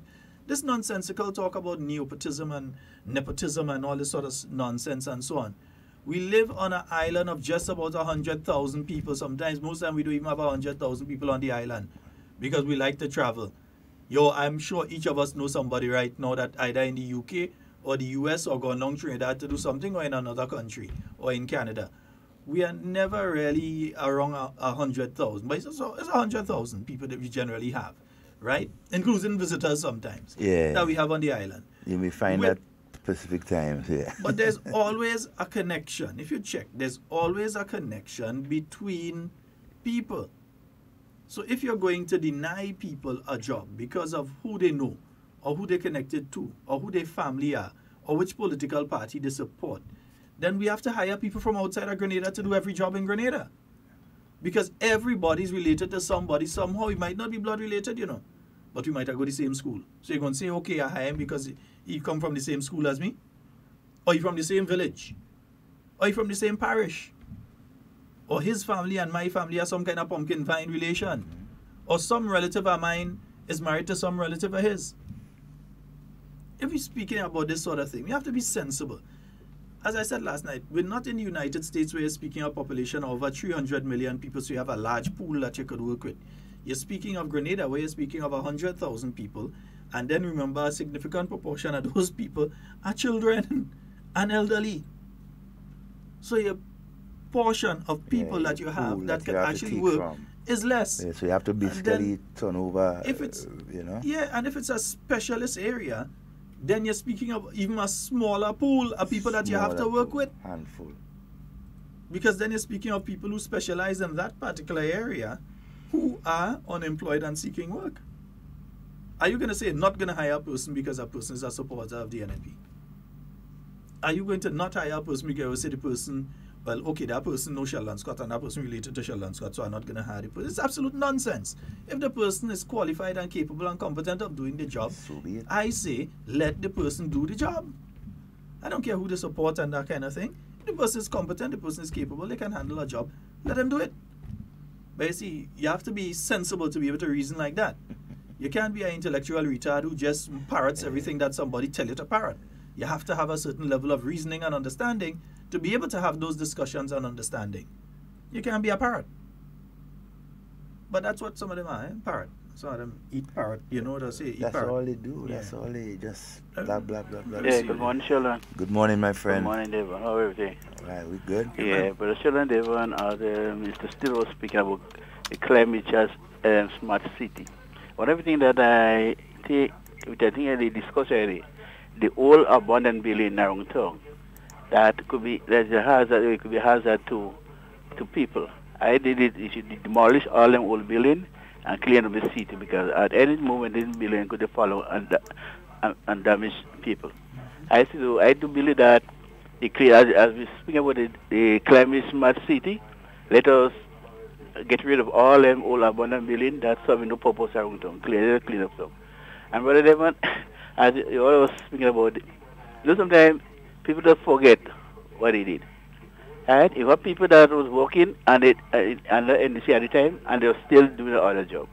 As Sheldon said in a song, what they like, they end up hating. The same thing that they're doing, when you do it, is wrong. We have to continue what is right, and let our country go forward as we celebrate our 45th anniversary.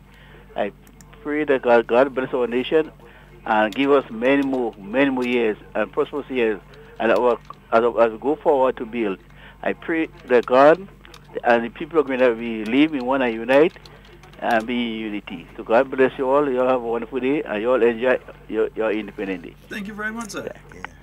Yeah, 4407377 and 347-329-3101. So I'm trying to understand where they're coming from. Now we understand what's taking place, and again, for those of you that missed it last week, let's explain what's taking place here. There's a meeting that takes place on a regular basis, and I heard the meeting start to happen a little more regular now because the NDC convention is coming up, and the various camps within the NDC are strategizing and scheming of exactly how they are going to obtain the leadership of the party, and at the same time jettison some of the people they need to jettison. Yeah? No, because heads will roll. People will get kicked out and feel upset. It's a chaotic situation that they have within that organization. So we know that the meetings are taking place. The meetings are very strategic.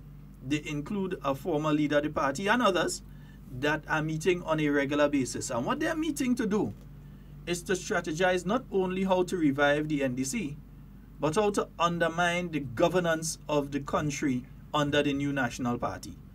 So you would see these individuals trying to infiltrate the unions. For instance, the Public Workers Union. You would see them trying to infiltrate and influence the Teachers Union. You would see them attempting to have the leaders of these unions be nothing more than puppets.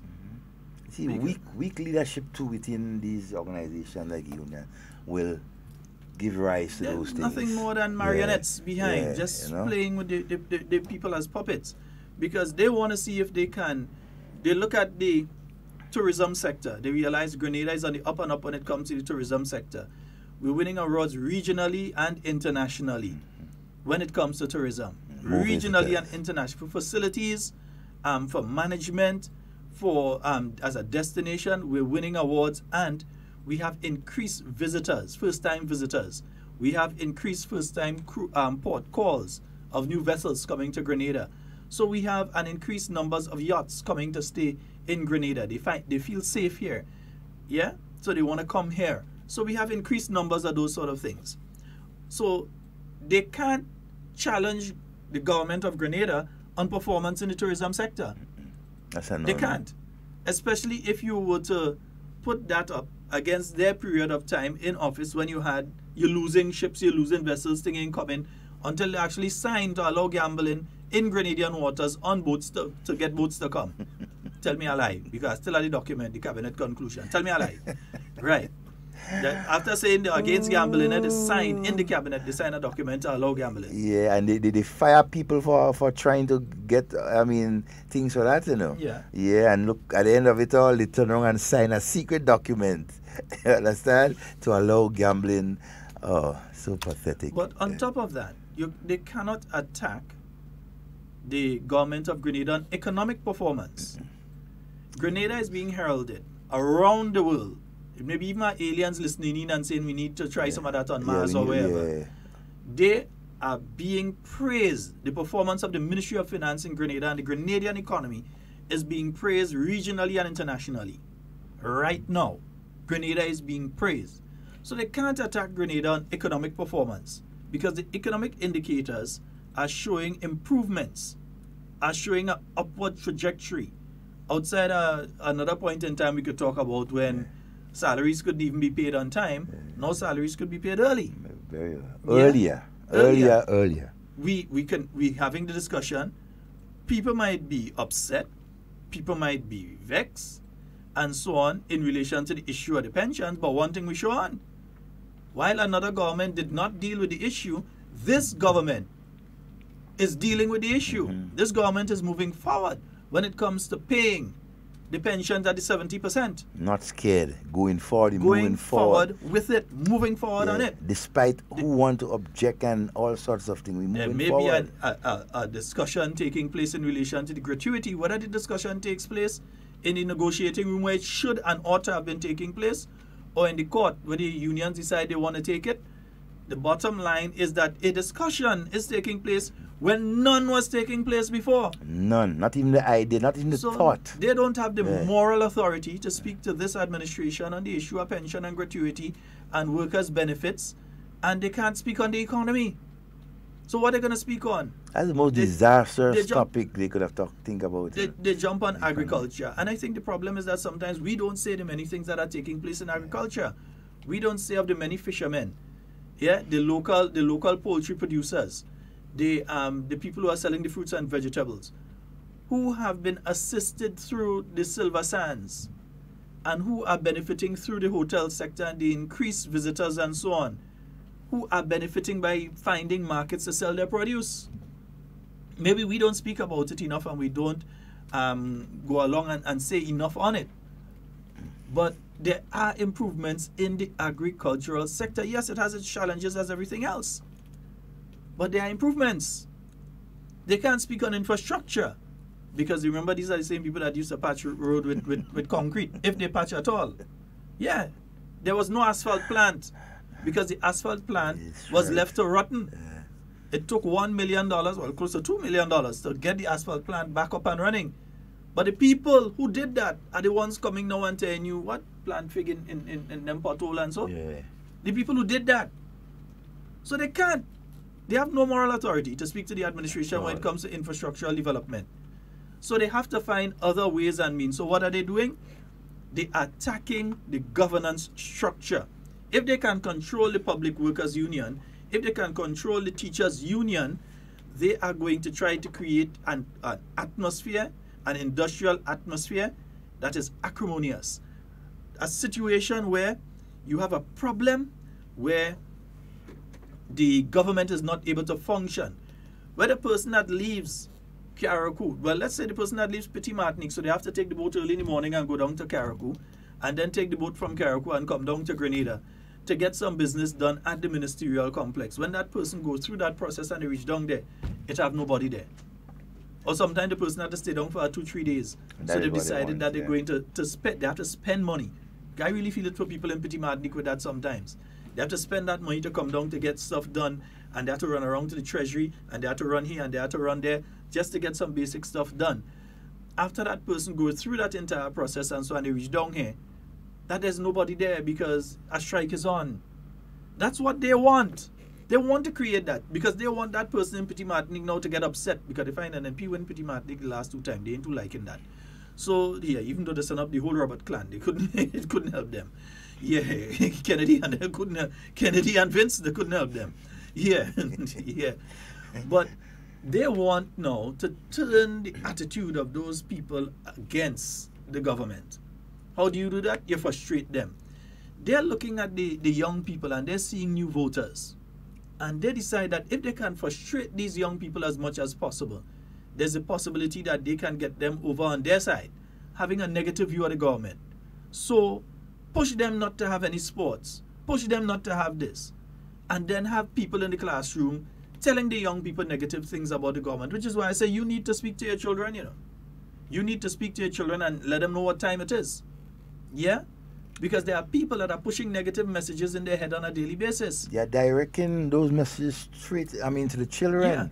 Yeah. I know that, right? And those of you who have children, listen to your children as to some of the comments that you will hear them talk about, right? About certain persons within the schools or outside, would conversate with them. It's disgusting, right? And so to drag our children into big people's thing, right? Things that don't concern them. Our children, right, should be in the classroom learning, taking in every single thing that they have to, right? Don't involve our children and so on and want parents to sabotage this and sabotage that and so.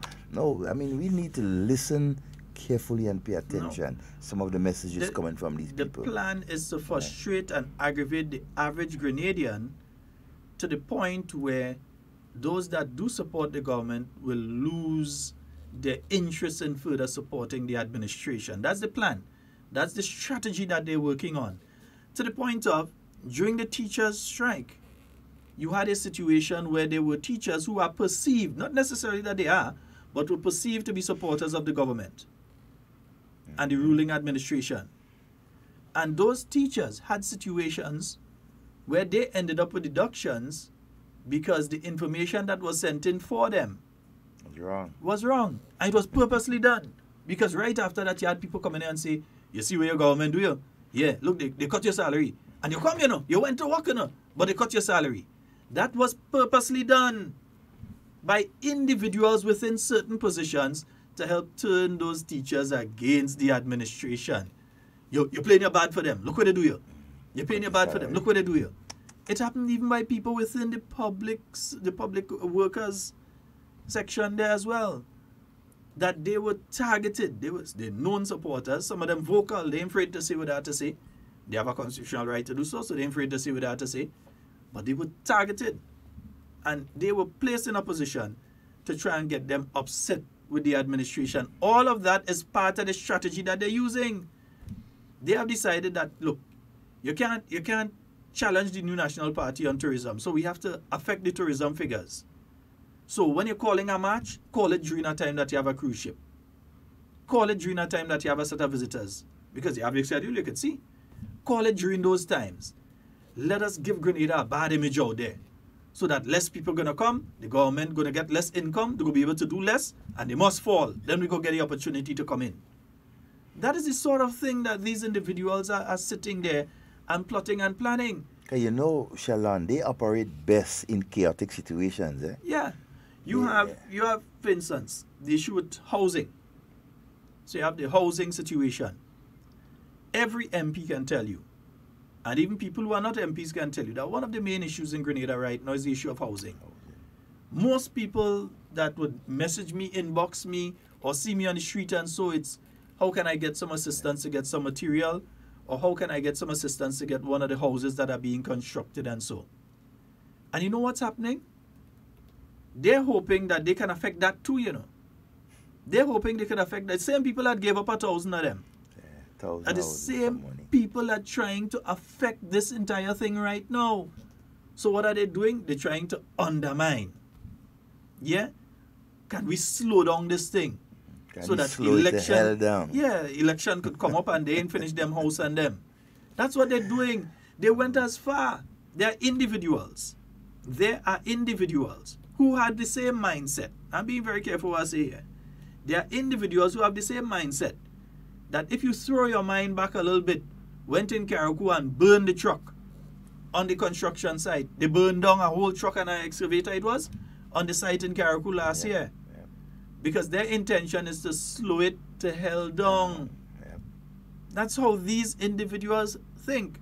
That's their thought process. So whether it's to frustrate the young Grenadian that might be holding now a little job and wants a house and so on and seeing the opportunity, or whether it's to frustrate the budding athlete that could get a scholarship from a US university or a Canadian university or even a UK university, could get a sports scholarship through the intercall games or so, whether it's to frustrate that young athlete They don't care if they spoil the entire person's life. All they care about is that they're creating a political something. They're looking at it from the political viewpoint. But these are the sort of things that are taking place. These are the sort of individuals. They can't attack the government on performance. So they're trying to damage the performance. And they're sitting and planning and feel we don't know. Sit and plan and feel we don't know. Devon, you take a call. Good morning and welcome. Good morning. Good morning. Yes, Good morning. How are you? Hey, I'm good. I'm kind of disappointed, because you guys saying you keep giving out the number to call, and I've been calling for so long, and all I do hearing you guys talking. Give a chance for a caller too. No, too long, man. My brother, you have the opportunity to talk now, but you can't say that. We have to. Yeah, put but forward. I mean, no. Hello. You have an opportunity to talk now. When we are talking, we give out a number for people to call, yes, so that they know they can call. But we also would put forward our perspective. Yeah? Okay, my contribution this morning is I want to talk about the garbage situation. I don't understand why people is complaining, because I will tell you something. I come here, I'm Grenadian, I don't live here really, but I come here regular. And I'm saying, in Canada, when the garbage pass once a week, you don't get it again till the next week. But what they do, they have three garbage bins. A garbage, a recycle, and a compost. You have to put your things there until they come for it the next week, my friend. But I watch Grenada is getting garbage twice a week. Saturday morning, Wednesday morning. When the truck pass, right? Pick up the garbage. After the truck is gone, 1 hour, half an hour, you see somebody come out, a big garbage bag put in on the side of the street. And the truck only passed half an hour ago, an hour ago. So this is one of the problems we have with the garbage. I think we are not making adequate use of the service we get in with the garbage, because garbage is passing twice a week, in some countries once a week, my friend.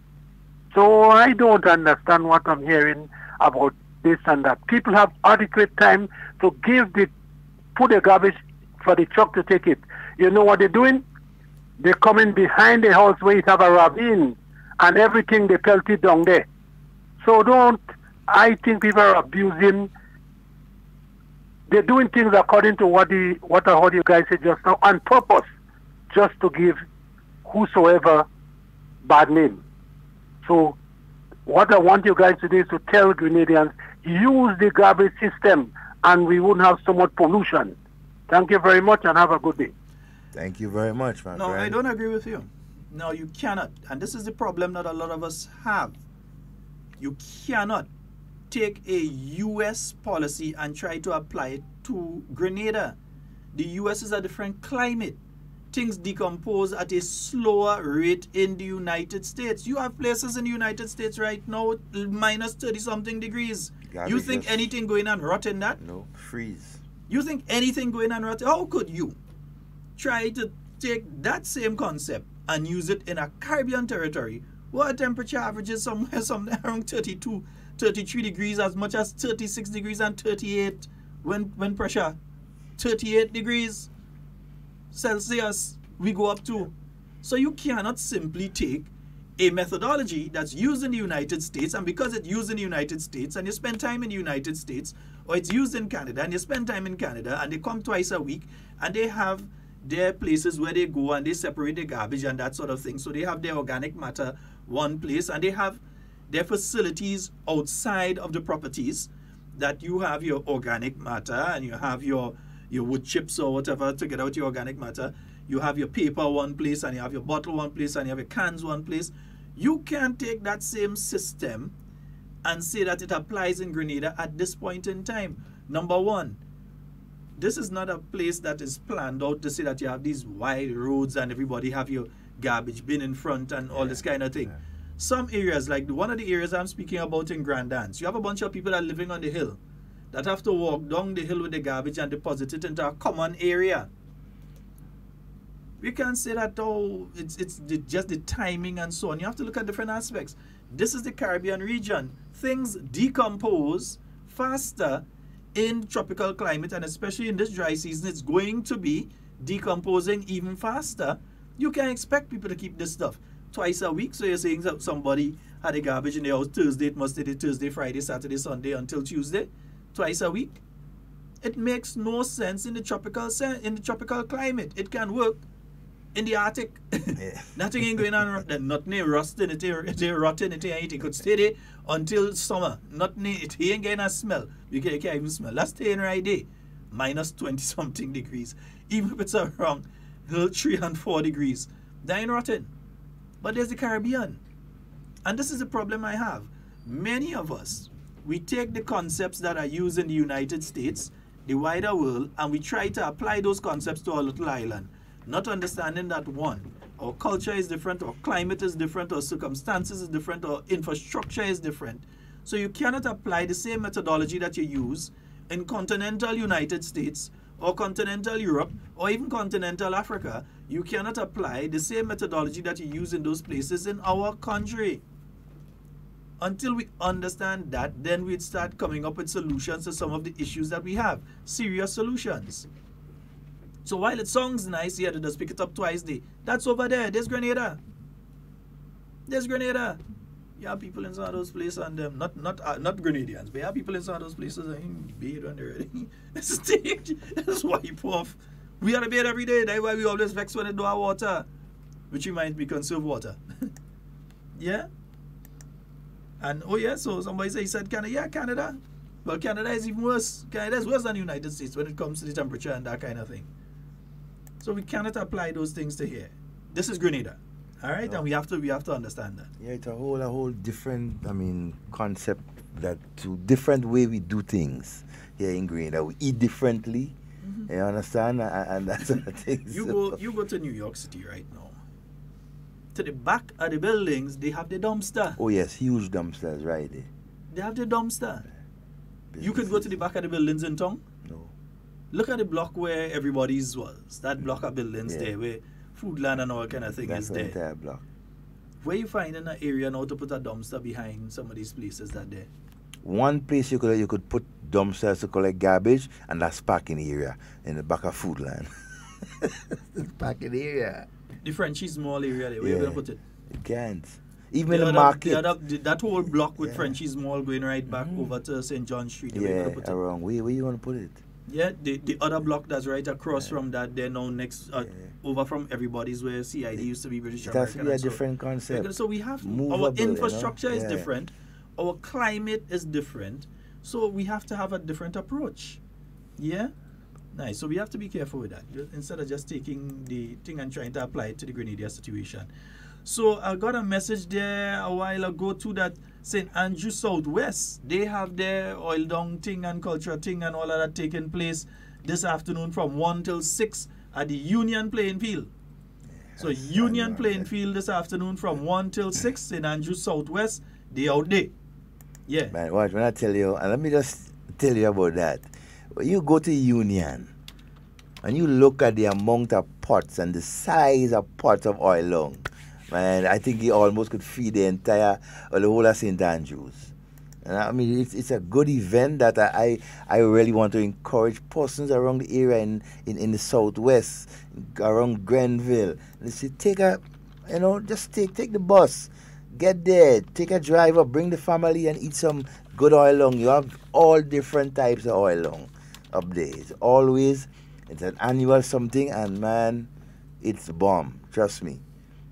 Definitely the bomb.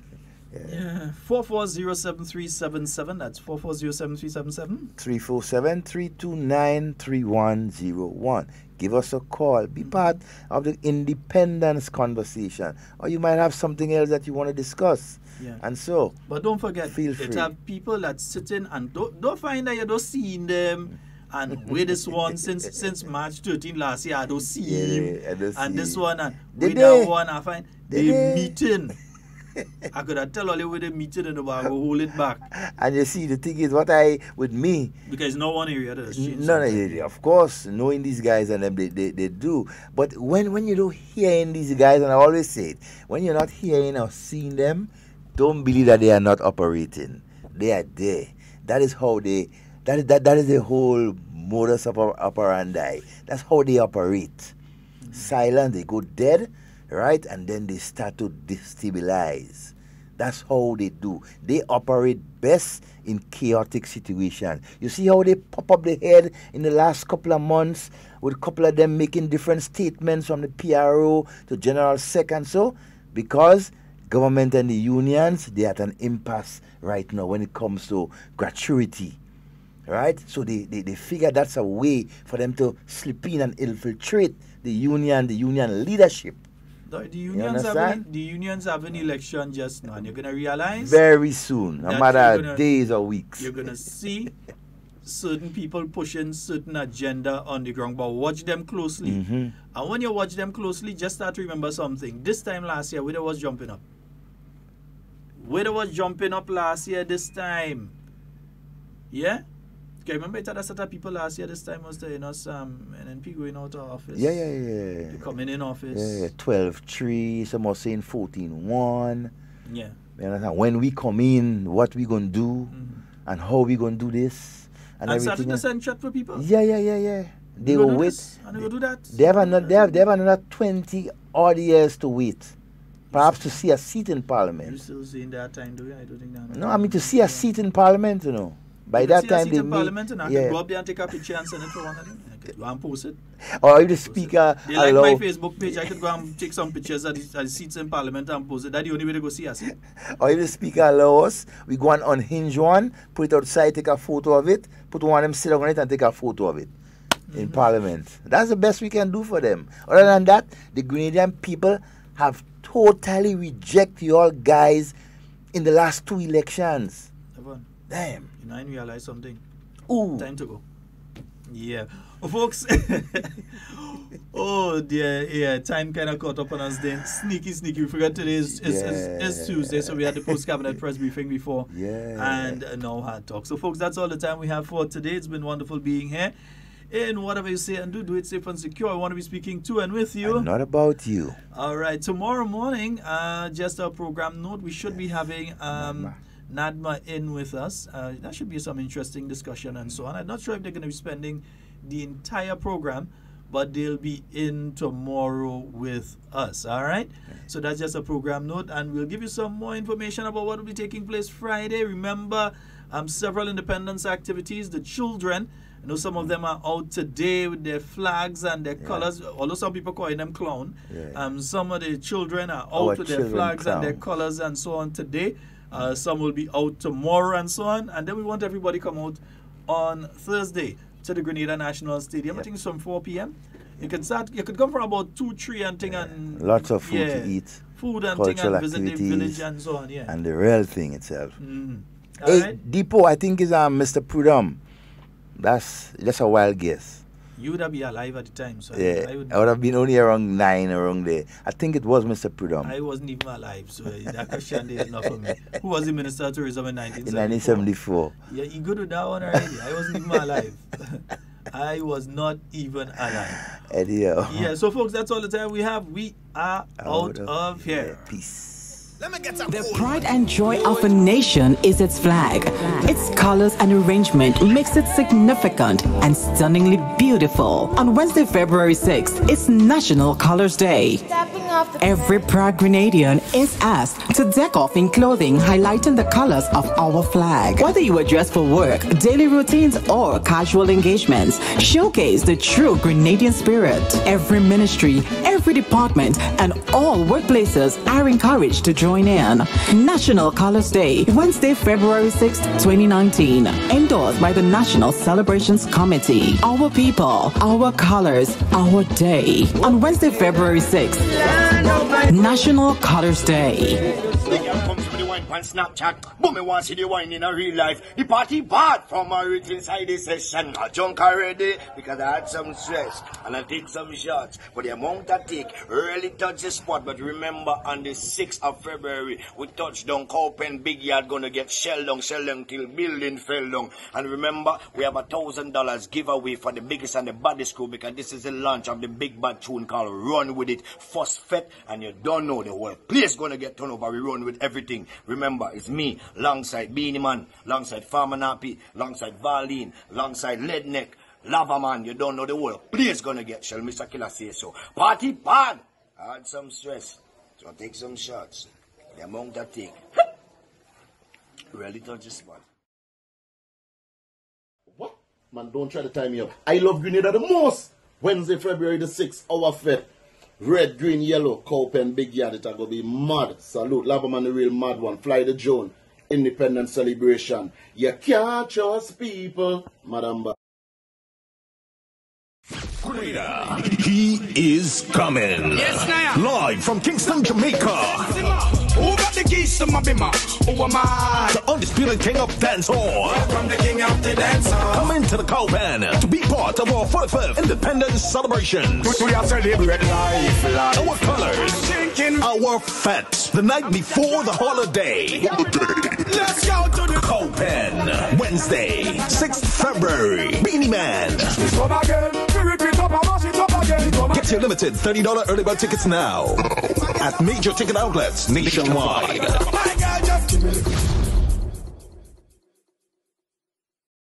Grenada, he is coming. You want me to go? You can be looking the way you do. You can be hooking me. Farmer Nappy, the night before the holiday. It's one place and one place only. Cowpen. Our colors. Our fat. Farmer Nappy is coming. Cowpen. Get your limited $30 early bird tickets now at major ticket outlets nationwide. You can be looking the way you do.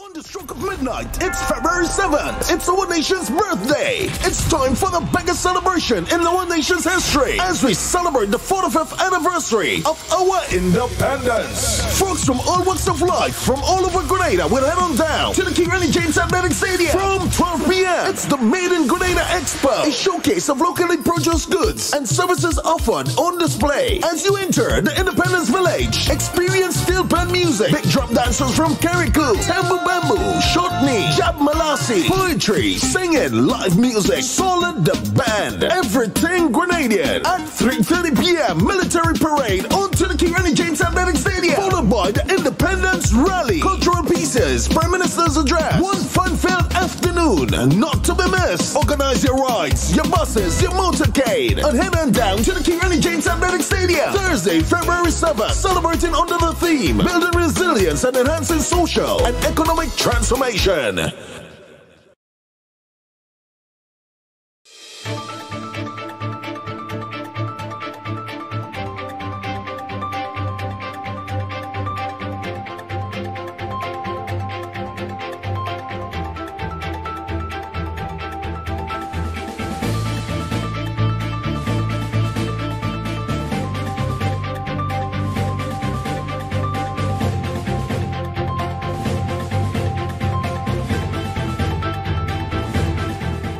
Government follows through on promise to increase ex gratia payment. Details to this story and more in the National Report.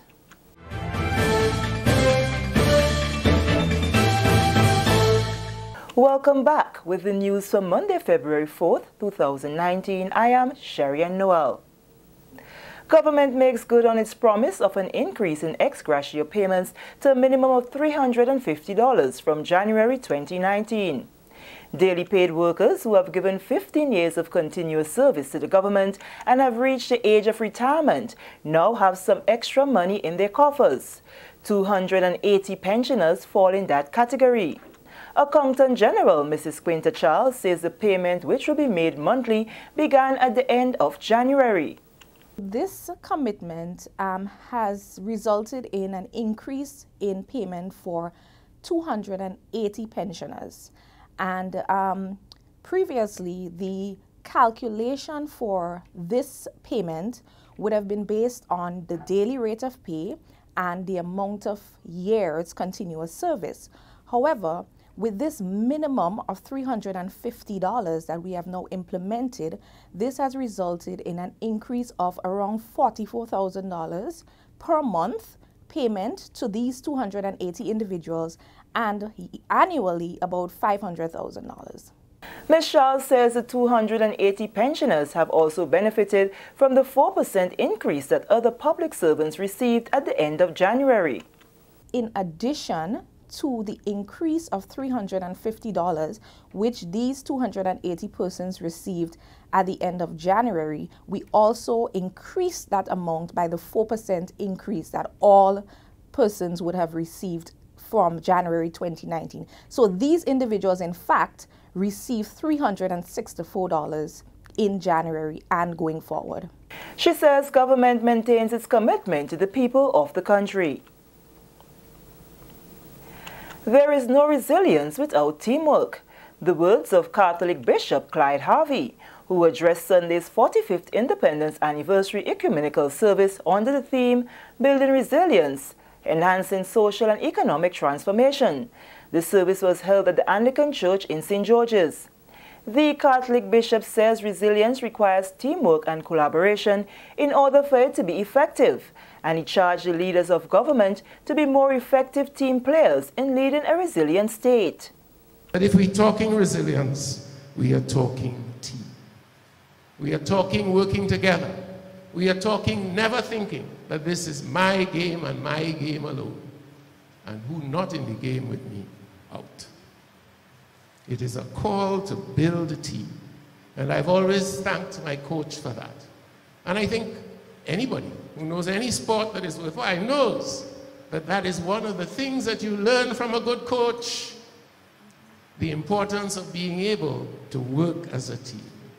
Bishop Clyde Harvey also spoke on the subject of transformation and development, saying transformation starts with the people. We have made a very significant change of language here. We used to say social and economic development. Now we say social and economic transformation, because we have seen that that development very often is not in our best interests. That we can develop and reach a point where all fall down. Development has led us into strange places, because development talks about developing country, developing programs, and so on. Transformation involves the transformation of people. And until you transform people, you cannot transform anything else. Independence activities will continue with the launch of the National Way competition on Wednesday. This is the National Report. More news after the break. The pride and joy of a nation is its flag. Its colors and arrangement makes it significant and stunningly beautiful. On Wednesday, February 6th, it's National Colors Day. Every proud Grenadian is asked to deck off in clothing highlighting the colors of our flag. Whether you are dressed for work, daily routines, or casual engagements, showcase the true Grenadian spirit. Every ministry, every department, and all workplaces are encouraged to join in.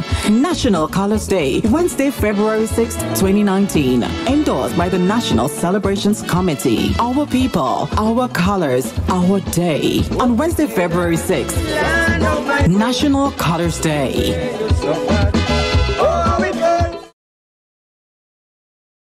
Welcome back. The new ambassador of the Arab Republic of Egypt to Grenada wants to see a deepening of relations that will lead to increased benefits for both countries. His Excellency Khalid Sifala expressed that desire when he presented his credentials to Governor General Dame Cecile Lagrenade on Friday. I'm very honored and pleased to be here, to be received by you, to present my credentials as ambassador of Egypt. Very friendly country and very friendly people here. Thanks a lot. And I hope that our relations will be increased and develop much more. Governor General Her Excellency Dame Cecile Lagrenade said Grenada has benefited from technical cooperation in various fields since 2001. Egypt has offered assistance to our nationals to increase their knowledge in various fields, since 2001 and as recently as 2018. Some of these areas of assistance have included training in the field of experimental statistics and the use of computers in the interpretation of the results, exchanging scientific and technical information in the fields of computer and experimental statistics, exchanging public papers in the field of experimental statistics in agriculture, exchanging scientific visits and experts in the field of agriculture. Recently, we have not taken up any of these scholarships, but we hope to remedy this in the near future. Grenada and Egypt have enjoyed cordial and cooperative diplomatic relations since September of 1976. Meanwhile, during a courtesy call from His Excellency, Prime Minister Dr. the Right Honorable Keith Mitchell spoke of the historical relationship between Grenada and Egypt. Dr. Mitchell also expressed an interest in building a stronger relationship between the two countries. He commended Egypt's role in international affairs through fostering a more stable and peaceful environment. The ambassador-designate commended the Grenadian Prime Minister for the country's record growth in recent years. He noted the significant investment in the tourism industry by Egyptian investors and expressed the hope that it will help to spur investment by other investors from his country as a means of deepening the relationship between both countries. And finally, how much do we know about how the brain works?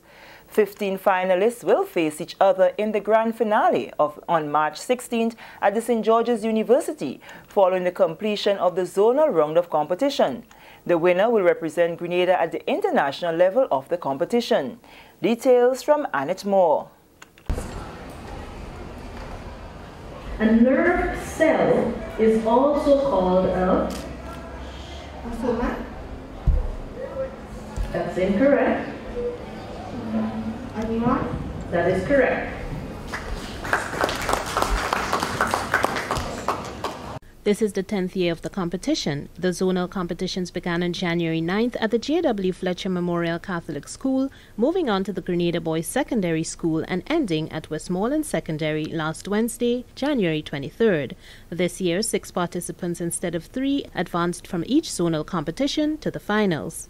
James Stanislaus and Tia Patrice will represent the Hillsborough Secondary School, Giovanni Thomas, the J.W. Fletcher Catholic Secondary, Nakesh Andal, Wester Hall Secondary, and Corey Boyd represents the Presentation Brothers College. Wesley College and Hillsborough Secondary are represented by 2 students each, Camille Barry and Rashid Cromwell, and James Stanislaus and Tia Patrice, respectively.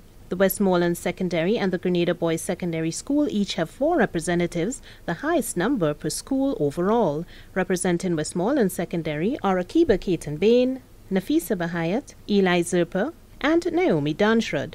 The Grenada Boys Secondary School is represented by Daryl Hines, Sekou Sam, Aim Chase, and Joshua Duncan. The National Brain Bee competition focuses on neuroscience, and the preparation is intense, with students having to learn and retain a large volume of information and facts about the brain, its functions, and more. The site of release of neurotransmitters is called axon terminal. That's incorrect.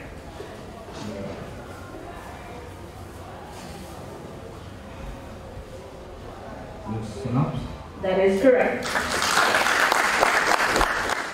The zonal competition consists of 2 phases of quizzing based on material from the Brain Facts book. The myelin-producing cells in the peripheral nervous system are called Schwann cells. That is correct. The chief judge is Dr. Karen Blackman, and the quizmaster of almost 5 years is Dr. Gabrielle Walcott-Bedeau. This year also marks Carriacou's re-emergence into the competition. For the National Report, I'm Annette Moore. With this, we come to the end of the National Report for Monday, February 4th, 2019. Recapping the top story. Government follows through on promise to increase ex gratia payment.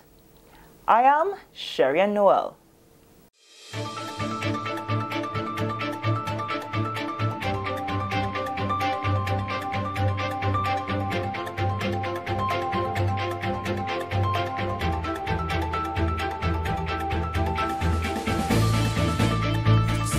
up to date with all that's happening with the new national party, NNP. Send us a message via text or WhatsApp on 405-8683 with your name, email, and constituency. Stay in the know with NNP. Get updated.